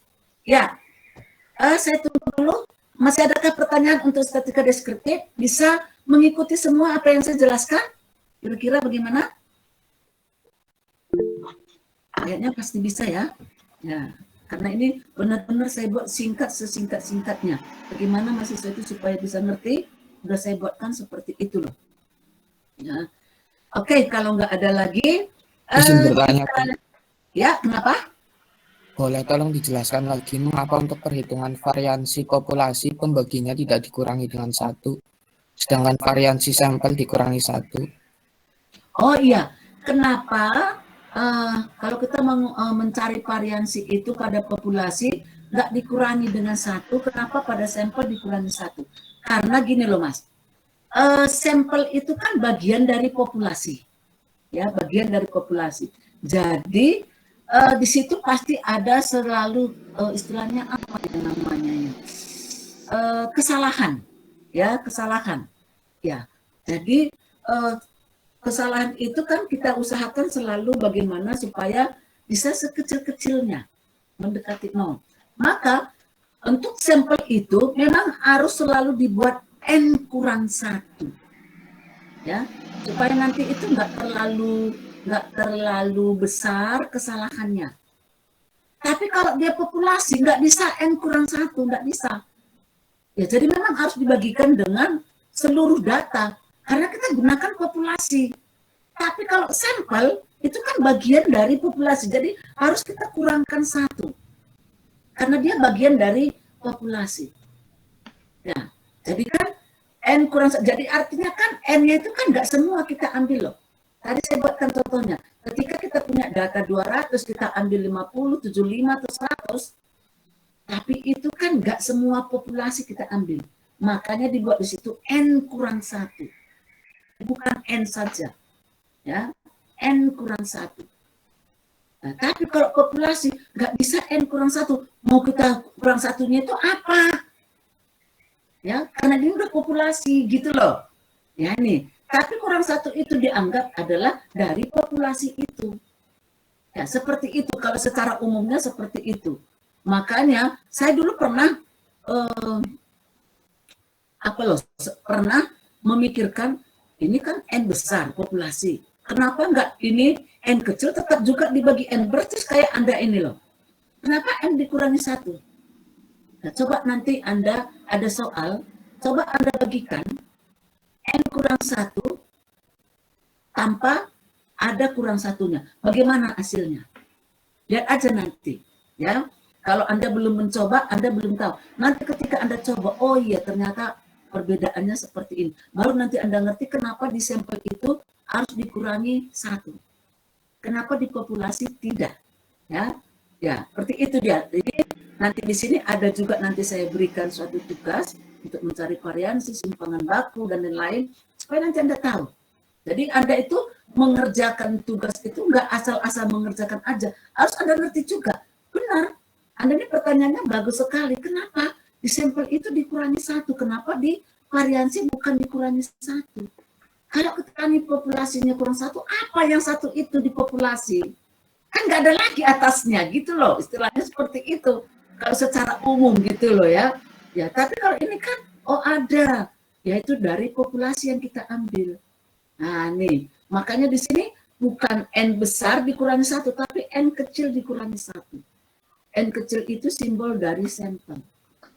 Nah, jadi sampel itu adalah bagian dari populasi. Ya, kalau saya bisa menjawabnya seperti itu loh Mas. Ya, Aditya ya. Oke, tak tuliskan dulu. Pensil, ya. Ada lagi kah? Izin bertanya, Bu. Ya. Cara mencari jangkauan data berkelompokan ada 2 cara, Bu.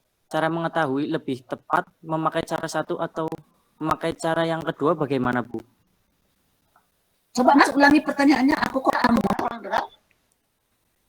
Cara mencari jangkauan data berkelompok kan ada 2 cara, Bu. Cara mengetahui lebih tepat memakai cara yang 1 atau cara yang kedua bagaimana, Bu? Itu tergantung sama Anda. Cuman tadi kalau cara 1 itu menghilangkan ekstrim. Ya. Kalau coba kalau Anda menilainya, kira-kira mana yang lebih bagus, cara 1 atau cara 2? Cara 1 itu menghilangkan ekstrim. Kira-kira mana yang lebih bagus? Cara yang kedua, Bu. Ya. Coba. Kalau cara 2 tadi kan tidak menghilangkan ekstrim. Tapi kalau cara 1 itu menghilangkan ekstrim. Kalau misalnya di situ disuruh mencari jangkauan, Anda menggunakan yang mana? Kira-kira yang paling bagus rasa Anda itu yang mana? Apakah yang nomor 1 atau yang nomor 2? Yang nomor 2, Bu. Yang nomor 2. Ya tuh, jadi nanti gini loh Mas. Ketika data Anda itu jauh banget jongklangnya, jongklang istilahnya ya, aku bahasanya apa ya, jauh banget bedanya gitu loh, ya. Ya, jadi memang di situ ada suatu nilai ekstrim. Ada angka 0 dan ada angka 1000. Maka carilah jangkauannya menggunakan yang pertama itu. Jadi situ menghilangkan ekstrimnya. Ya, seperti itu dia. Tapi kalau misalnya datanya itu nggak terlalu jauh jongklangnya, udah gunakan aja cara yang kedua. Makanya di situ tadi dibuat catatan, cara yang 1 menghilangkan keekstriman. Ya itu dia. Nanti kan ada data loh, angka 0 sampai sekian. Nah, tapi nanti dia sampai di sini, sampai tinggi sekali. Nah, tuh. Jadi bisa kita cari mencarinya supaya keekstrimnya itu bisa hilang, udah kita gunakan yang 1. Tapi kalau datanya itu kayak contoh kita kemarin itu untuk alternatif yang kedua itu nilai statistik itu kita gunakan aja cara yang kedua, nggak masalah. Ya, nggak masalah. Ya, seperti itu dia. Karena di situ nggak ada nilainya itu terlalu nyolok banget gitu loh ya. Nah, nggak ada. Kecuali tadi misalkan datanya itu mulai dari 0,001, terus di atasnya itu udah 99 atau 100. Nah ini juga kan ada jongklaknya kan gitu loh. 0,001 udah mendekati benar-benar nol gitu loh. Ya berarti nanti kalau mencari jangkauannya bisa kita gunakan yang pertama tadi. Supaya menghilangkan keekstrimannya. Ya seperti itu Mas Kita. Baik Bu, terima kasih jawabannya Bu. Ya. Ada lagi kah pertanyaan? Izin bertanya Bu. Ya silakan Nadia. Untuk menghitung simbangan rata-rata pada slide nomor 23 Bu, saya tadi ketinggalan, belum paham Bu. Oke, iya. Slide 23. Ya. Mencari simpangan rata-rata. Oke nih. Yang bawahnya Bu. Ya, gimana mencari simpangan rata-rata? Ya itu Bu, kan ada data yang ke-20 itu bernilai min 45,6 itu apa ya Bu? Terus kok jadinya positif 45,6? Mana sih min? Yang bawahnya, ya itu Bu. Ini. Nah itu Bu. Iya, itu apa ya Bu? Oh, ini dianggap data ini sudah seperti ini. Jadi gini loh. Oh. Kalau kita, ini kan ada data. Nah, terus kalau kita mau mencari suatu simpangan rata-rata, rumusnya tadi kan ini. Cari dulu rata-ratanya, iya enggak? Jadi ini dianggap sudah dicari rata-ratanya. Jadi ini coba, kalau ini kita jumlahkan, coba yang 285 ini yang mana nih? Coba saya tanya dulu. Ayo, yang mana nih? Itu jumlah dari semua datanya Bu. 20 plus 80 plus 75 plus 60 sama plus 50. Yang ini kah? Yang jumlah data ini kah? Iya. Coba gimana? Benarkah?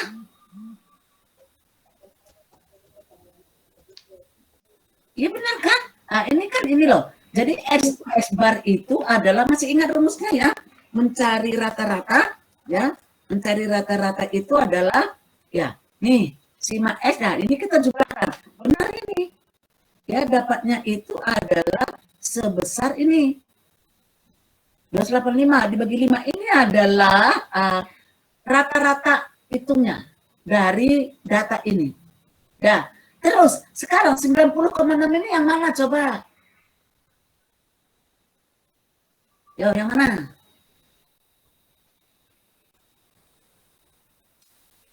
Yang penjumlahan dari itu Bu, 45,6 sampai 15,6 gitu Bu. Yang ada negatifnya atau yang ini? Yang tidak ada Bu. Yang ini benar. Terus yang ini apa? Rumus SR tadi apa? Ya kan harus kita cari dulu XI dikurangi X bar. Ya enggak? Berarti ini kita cari XI ya. Jadi dari data ini XI-nya misalkan sekian. Dikurangi dengan rata-rata, dapatnya sekian. XI dikurangi dengan rata-rata, dapat sekian. Nah, itu kan seperti itu loh. Baru nanti kan kita apakan dia kan jadi ini nanti ini dibuat jadi positifnya. Ya, dibuat jadi positifnya. Sebenarnya mutlak ini kan selalu dia bernilai positif. Ya, tapi kan kalau kita menghitung dengan cara biasa, dia kan pasti ada yang bernilai negatif seperti yang ini. Jadi ini nggak usah bingung. Ya, ini dimutlakkan dia karena tadi rumusnya adalah mutlak nih. Nah, seperti itu dia. Ya, jadi ini sebenarnya dia punya suatu apa ya? Nah, di sini sebenarnya nggak keluar loh. Harusnya di sini dia XI dikurangi S bar. Ini dia apa ya? Harga mutlaknya. Ya, di sini nggak ada harga mutlaknya. Di sini dibuat harga mutlak XI dikurangi S bar. Jadi yang negatif itu dibuatkan jadi tanda positif semua. Sehingga jumlahkan ini adalah ini. Karena tadi rumusnya adalah ini. Nah, itu dia. Jadi jangan bingung dari mana ini negatif itu. Karena ini pertama dia nggak dimutlakkan. Ya, dibuatkan dia seperti ini aja dia. Jadi dibuatkan dia XI dikurangi dengan X bar. Nah, nih. Kalau ini kita apakan kan ada yang bertanda minus, ada dia bertanda plus. Kalau kita buatkan jadi mutlak dia, sehingga dia itu semuanya, tanda mutlak, ya ini mutlak, semuanya dia menjadi tanda positif. Makanya dibuatkan ini, ini nggak keluar sebenarnya di sini tulisannya ini ya. Harusnya di sini ada. Ini dia di sini tanda kurung, tapi di sini dia dibuatkan jadi tanda mutlak. Harusnya kalau saya senangnya langsung aja dibuat tanda mutlaknya. Ya, enggak masalah. Jadi ini dia menjadi positif. Jadi karena mutlak itu nggak pernah bertanda negatif. Ya, hasilnya selalu bertanda positif. Sehingga kita masukkan rumusnya ini tadi, ya, kita masukkan rumusnya ini tadi, maka didapatlah nilainya itu adalah, ini adalah simpangan rata-ratanya. Seperti itu dia, ya. Ya, jadi itu memang tadi ada beberapa contoh saya berikan, ya, nih, ya, ini kalau kita menggunakan median, ya, ini ketepatan median dan rata-ratanya tadi dibuat sama nilainya. Apakah selalu sama nilainya median dengan rata-rata? Enggak, ya, enggak. Ya, jadi jangan bingung, ya. Oke, ada lagi kah pertanyaan? Terima kasih, Bu. Oke. Ya. Masih adakah? Kalau enggak ada, kita lanjutkan, ya. Oke, ya. Sekarang kita masuki dengan konsep dasar peluang. Ya. Konsep dasar peluang ini saya yakin dan percaya waktu SMA Anda sudah dapat. Jadi saya membuat di sini agak ngebut sedikit, ya, supaya kita nanti bisa masuk ke pertemuan minggu depan, pertemuan kelima, ya, paling tidak sudah masuk ke distribusi. Dan jangan lupa Anda sudah mengupload tabel. Saya suruh sudah mengupload tabel kan? Ya, tolong upload tabel. Kemarin ada saya suruh tabel untuk distribusi diskrit. Mulai dari binomial, Poisson, multi, apalagi hiper, Digo, apalagi ada.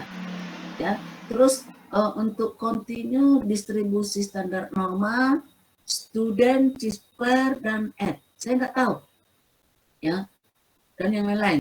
Dan nanti tolong ya Anda upload, Anda download, ya, Anda download tabel itu. Karena tanpa tabel nanti kita nggak bisa selesai pekerjaan kita. Tabel itu nanti terus Anda gunakan. Sampai tamat Anda dari jurusan matematika terus itu digunakan. Jadi berguna. Nanti jangan Anda, udah selesai semester 1, itu terus digunakan. Apalagi nanti itu tabel standar normal. Ya. Wah, itu terus digunakan. Jadi nanti ketika Anda download, ya Anda printkan. Ya, jadi dia berbentuk lembaran. Jadi nggak di HP terus gitu loh. Ya. Saya mohon yang Anda download itu jangan yang kumulatif. Ya, karena nanti misalkan binomial ada yang kumulatif, tapi jangan yang kumulatif. Yang kumulatif nanti Anda belajar waktu praktikum. Ya, dan nanti Anda tanyakan bagaimana mencari kumulatifnya, misalkan mencari peluang kumulatifnya itu bagaimana. Ya, itu nanti di praktikum nanti Anda tanya biar dijelaskan. Lebih jelas nanti untuk praktikumnya supaya Anda tahu nanti. Jadi saya mohon nanti tabel yang Anda download itu jangan yang kumulatif. Terus untuk distribusi kontinu downloadlah yang punya kurva. Ya, yang punya kurva seperti kurva lonceng nih. Ya. Kenapa? Karena setiap kurvanya berbeda, nanti nilainya itu berbeda. Tapi ketika kita mencari terakhir peluangnya, itu nilainya sama semuanya. Ya, itu nilainya sama semuanya. Jadi nanti yang Anda download untuk khususnya distribusi kontinu, yang ada kurvanya. Jadi nanti misalkan Anda upload, misalkan nih, ada nanti yang diarsir yang kecil di sini. Ya, terus ada lagi nanti, ya misalkan yang diupload itu ini, tapi yang diarsir itu yang bukan yang kecil, tapi yang besar ke sini nih. Ini yang diarsir. Nanti itu beda nilainya. Terus ada lagi nanti yang diarsir itu, gambar loncengnya itu adalah misalkan yang sebelah kiri nih. Terus kebalikannya lagi, ya. Yang diarsir itu adalah mulai dari ini, tapi dia yang ke kanan. Nah, nih. Jadi nanti itu angka-angkanya berbeda semua. Terus ada lagi nanti gambar loncengnya itu yang diarsir dari tengah, tapi ke kanan. Nah, ke kanan dia, jadi di tengah dia nih. Nah, atau kebalikannya lagi, ya. Yang diarsir itu nanti adalah dari tengah, tapi dia ke kiri. Ini nanti semua beda-beda. Tapi kalau ada kurvanya yang Anda upload, Bu, ini kok saya berbeda dengan yang lain. Nah, nanti saya tanya, Anda kurangnya kayak bentuk apa? Nah, tuh, makanya jadi kita tahu nanti bagaimana mencari peluang terakhirnya. Nah, akhirnya nanti nilai peluangnya itu sama semuanya. Yang manapun nanti Anda gunakan. Jadi tolong nanti ketika Anda upload tabel distribusi kontinu itu, dia punya kurva lonceng. Kalau untuk nanti C-square, dia itu memang, dan F itu sama. Jadi dia itu sama. Dia itu semuanya miring ke kanan. Ya, jadi dia itu lebih panjang miring ke kanan seperti ini dia. Kenapa? Karena sudut kiri ini itu tidak sama dengan sudut kanan ini besarnya. Berbeda. Ya, nanti kalau setelah UTS Pak Supri masuk nanti hipotesis, ini nanti dipelajari ini. Jadi tabel terus digunakan. Ya, ini bisa untuk C-square ya, dan bisa untuk F. Nah, kalau ini nanti ya, ini kalau dia bisa untuk chat dan bisa untuk student. Ya, kalau student itu kan ngikut aja dia. Biasanya yang paling sering digunakan adalah standar normal atau Z. Itu nanti sampai Anda selesai kuliah di matematika itu terus Anda gunakan. Ya. Jadi benar-benar harus Anda paham melihat tabel. Ya. Terus ketika Anda nanti praktikum, ya, bagaimana mencari peluang menggunakan Z, T, C-square, F, pasti nanti sama hasilnya dengan di tabel. Tidak mungkin berbeda. Ya, jadi Anda bisa tahu lihat tabel secara manual, dan Anda bisa mencarinya secara pakai program. Ya, itu gunanya praktikum. Jadi kepenak banget ilmu Anda itu bertambah. Di teorinya Anda nggak ngerti misalkan, tapi di prakteknya itu, oh iya, betul nanti ini berhubungan. Sehingga Anda bisa ngerti dalam teori, bisa Anda ngerti dalam prakteknya. Jadi nanti ketika nanti masuk ke peluang misalkan praktikumnya, bagaimana mencari peluang menggunakan standar normal. Anda lihat di tabel, Anda dapatkan nilainya nanti yang Anda cari di program. Nggak mungkin berbeda, pasti sama. Ya, ya seperti itu dia. Kecuali Anda membuatkan rumusnya salah. Nah, itu kan lain soal ya. Ya, seperti itu dia ya. Jadi tolong Anda downloadlah tabel. Ya, ini kita sudah masuk ke statistika inferensial. Karena statistika deskriptif sudah selesai. Ya, nanti di materi statistika deskriptif tadi ada latihan 1-2 lanjutan soal kemarin, tapi yang dicari di situ sudah ada pertanyaannya, yaitu untuk ukuran dispersi, kemiringan, keruncingan. Ya, nanti Anda kerjakan. Ya, baik di latihan 1. Jadi nanti Anda hanya nambah kolom dari data yang pertama. Nah, kenapa saya buat seperti itu? Supaya Anda mudah benar-benar statistika deskriptif ini. Karena itu dasarnya statistika. Ya, kayak seperti itu dia ya. Namanya aja statistika dasar ya. Oke. Sekarang kita lihat banyak kejadian dalam kehidupan sehari-hari yang sulit diketahui dengan pasti. Terutama kejadian yang akan datang. Benar. Jangankan dulu akan datang. Hari ini aja kita nggak tahu loh. Hari ini agak-agak mendung. Hujan nggak nanti ya? Kita nggak tahu. Karena untuk hari ini loh. Belum untuk masa mendatang. Kita sulit mengetahuinya. Ya, hari ini belum tentu hujan. Hujan atau tidak. Ya, kita nggak tahu. Ya, jadi kejadian-kejadian dalam kehidupan sehari-hari itu sulit kita ketahui. Kita kan nggak tahu. Apakah hari ini kita sekarang kita sehat? Bisa aja nanti sore kita udah kayak demam, kena flu, kita kan nggak tahu. Kejadian-kejadian itu kita nggak tahu loh. Ya, meskipun kejadian-kejadian tersebut tidak pasti, tetapi kita bisa melihat fakta-fakta yang ada untuk menuju derajat kepastian atau derajat keyakinan bahwa sesuatu akan terjadi. Ya, seperti itu dia.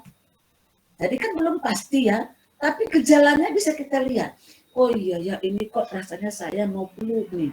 Ya, rasanya kok rasanya ada sakit nelan, terus ini kok kayak pusing, ini gejala flu. Ada suatu gejala-gejala atau fakta-fakta menunjukkan bahwa kita itu mau sakit flu. Atau ada gejala-gejala, fakta-fakta yang menunjukkan bahwa oh iya nanti sore itu mau hujan. Misalkan mendung terus, tapi mendung terus belum tentu hujan. Jadi artinya belum pasti. Ya, belum pasti hujan. Bisa hujan, bisa tidak. Bisa kita sakit, bisa tidak. Kan seperti itu loh.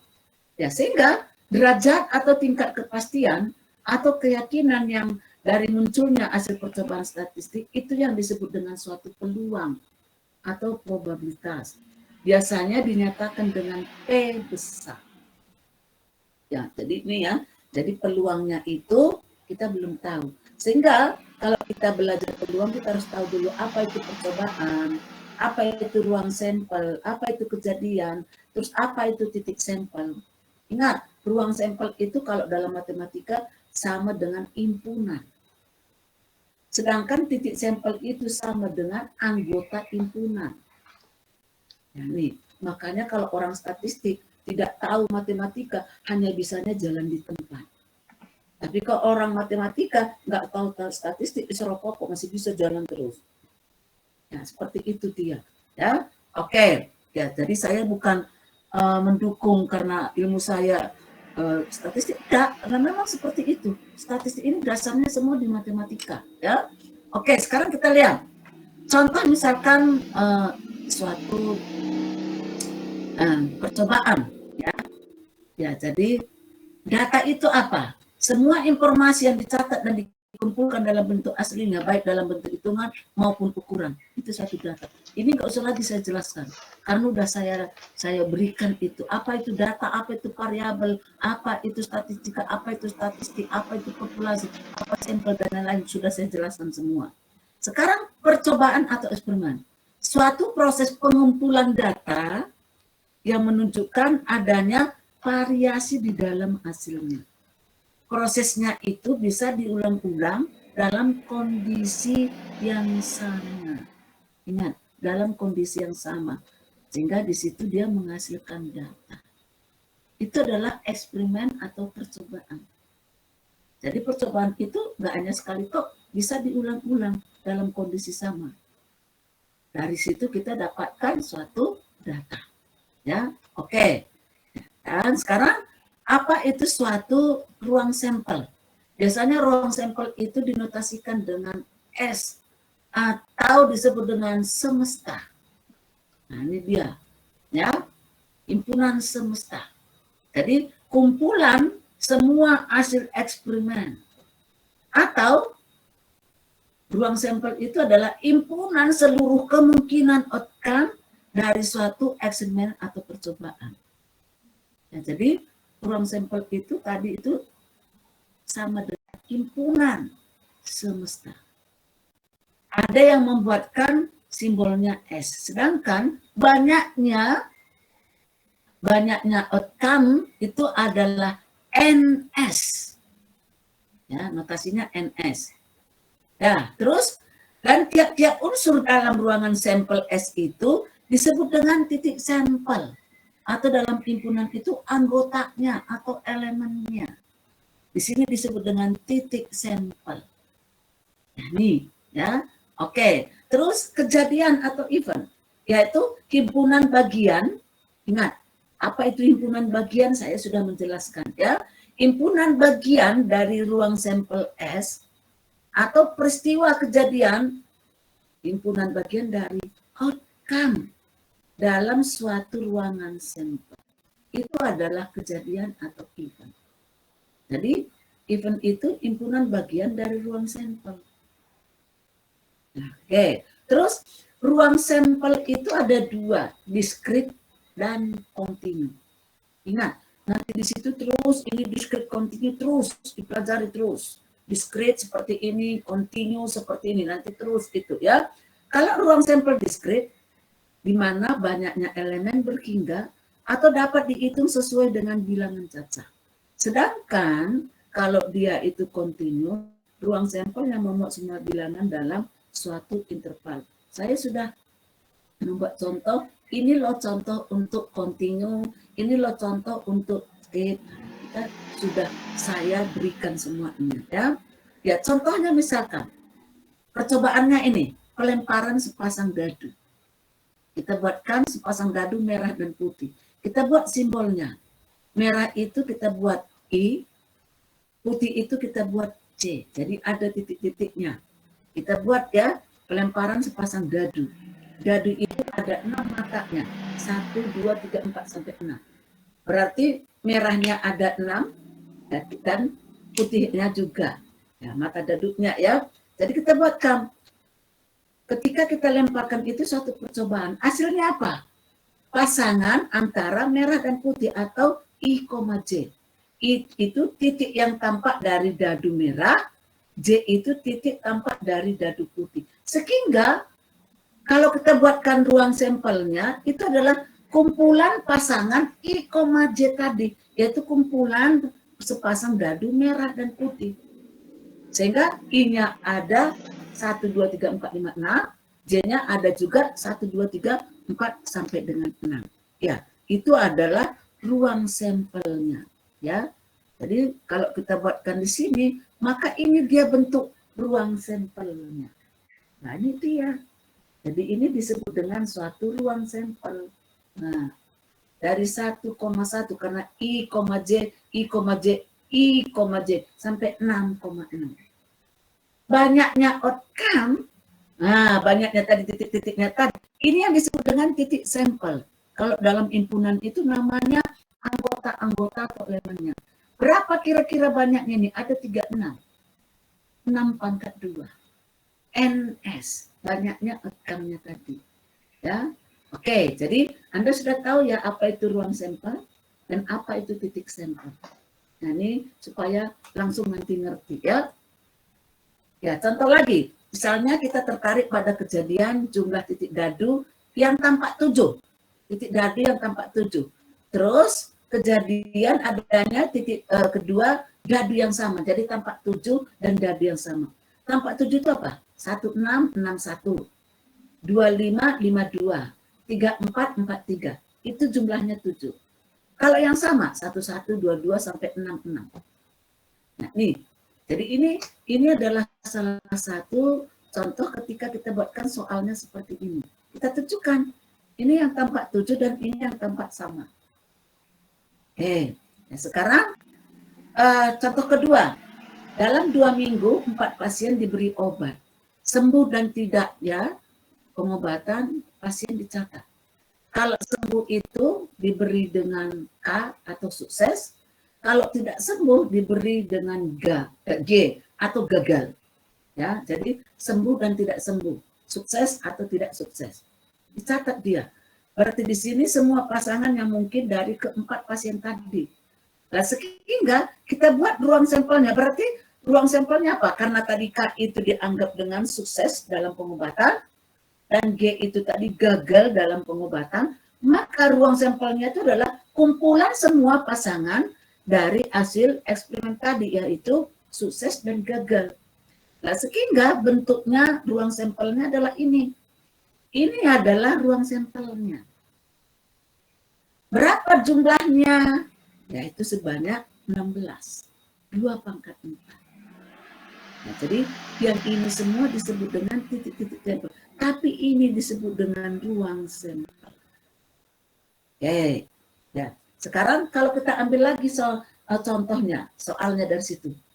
Misalkan kita buatkan kejadian A itu semua pasien akan sembuh, yaitu K. Berarti berapa jumlahnya? 1. Berarti N hanya 1. Nih. Terus kejadian B misalkan 50% lebih pasien yang sembuh, berarti yang ada sembuhnya, berarti KK masuk semua. Ada yang 3 sembuhnya nih. Ada berapa ini? 1, 2, 3, 4, 5. Berarti jumlahnya itu NB-nya sama dengan 5. Ya. Jadi ini supaya kita tahu apa itu ruang sampel tadi, terus jumlahnya tadi, dan titik sampelnya. Ya, oke.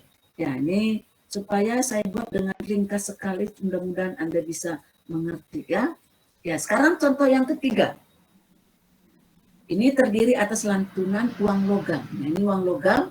Bila muncul sisi muka, ingat, bila muncul sisi muka akan dilakukan lantunan untuk kedua kalinya. Tetapi jika lantunan pertama diperoleh sisi belakang, lantunan kedua akan digulirkan sebuah dadu. Nah, ini. Jadi dicatat ya. Jadi semua unsur dalam ruang sampel dicatat. Dan di situ memberikan informasi terbanyak. Sebaiknya kita buatkan di sini. Kalau bisa nanti kita buatkan diagram pohon supaya lebih jelas lagi. Oke, Hasilnya apa? Yaitu pasangan I, C, ruang logam tadi. Ya, jadi yang muncul pada lantunan pertama dan yang muncul pada lantunan kedua. Ini adalah ruang sampelnya nih. Nah, S-nya ini dia. Mulai dari muka, belakang 1, belakang 2, sampai dengan belakang 6. Sehingga ini bisa kita buat diagram pohonnya dari ruang sampel ini. Maka bentuk diagram hasil pertama tadi muka belakang. Dari muka ini hasil kedua muka belakang. Dari belakang ini muncul belakang 1 sampai belakang 6. Ini yang disebut tadi adalah titik sampelnya. Ada berapa banyaknya ini? Ada 8. Nah, seperti itu dia. Ya, saya yakin pasti Anda bisa mengerti. Karena saya yakin Anda sudah dapat ini semua waktu di SMA. Ya, oke. Nah, sekarang kalau kita buatkan pertanyaan yang lain. Ya, ini adalah suatu komplemen. Anda tahu ya? Komplemen itu tahu ya? Masih ingatkah komplemen? Jangan-jangan lupa dah. Ya. Jadi kalau misalnya kita punya nih himpunan semesta. Ya, bisa S di dalam atau di belakang. Di dalam ada suatu himpunan A.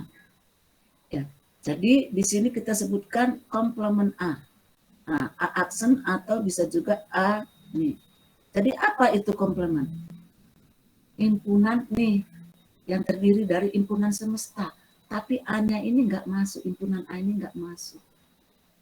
Nah, ini dia. Itu adalah suatu komplemen.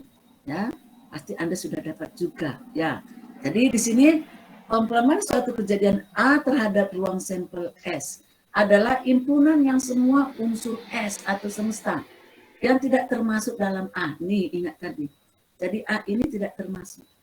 Ini termasuk semua semesta. Ya, oke. Ya, sekarang kita lihat di sini. Biasanya dinyatakan A aksen atau A pangkat C.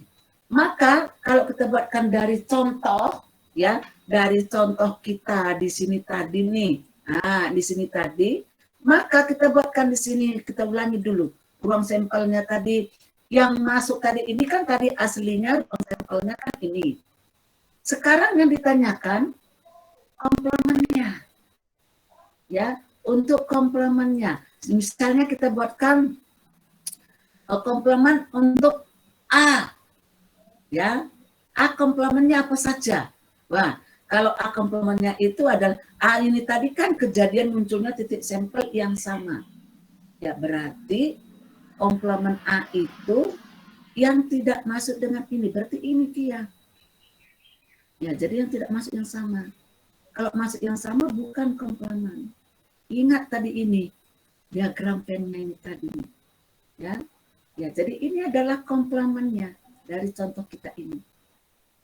Ya, sekarang kalau kita misalkan B itu hasil pertama sisi belakang, maka komplemennya apa? Yaitu yang tadi. Berarti muka dan muka belakang. Yang belakang 1, belakang 2 sampai belakang 6 itu tidak masuk ke komplemen. Nah, ini ya, ini adalah suatu definisi tentang komplemen supaya kita tahu ya. Oke, sekarang gabungan. Ya, notasinya itu nanga mulutnya ke atas. A gabung B ya. Jadi gabungan dua kejadian A dan B ini kejadian yang memuat semua unsur yang termasuk dalam A atau dalam B atau sekaligus kedua-duanya. Contohnya, kita punya himpunan A anggotanya ini, B anggotanya ini. Maka A gabung B masuk semua ini. B gabung A semuanya masuk. Maka A gabung B itu sama dengan B gabung A. Ya, Anda pasti sudah tahu ini ya. Yang ketiga, irisan. Irisan dua kejadian A dan B dinyatakan kebalikan gabungan tadi. Ini mulutnya nganga ke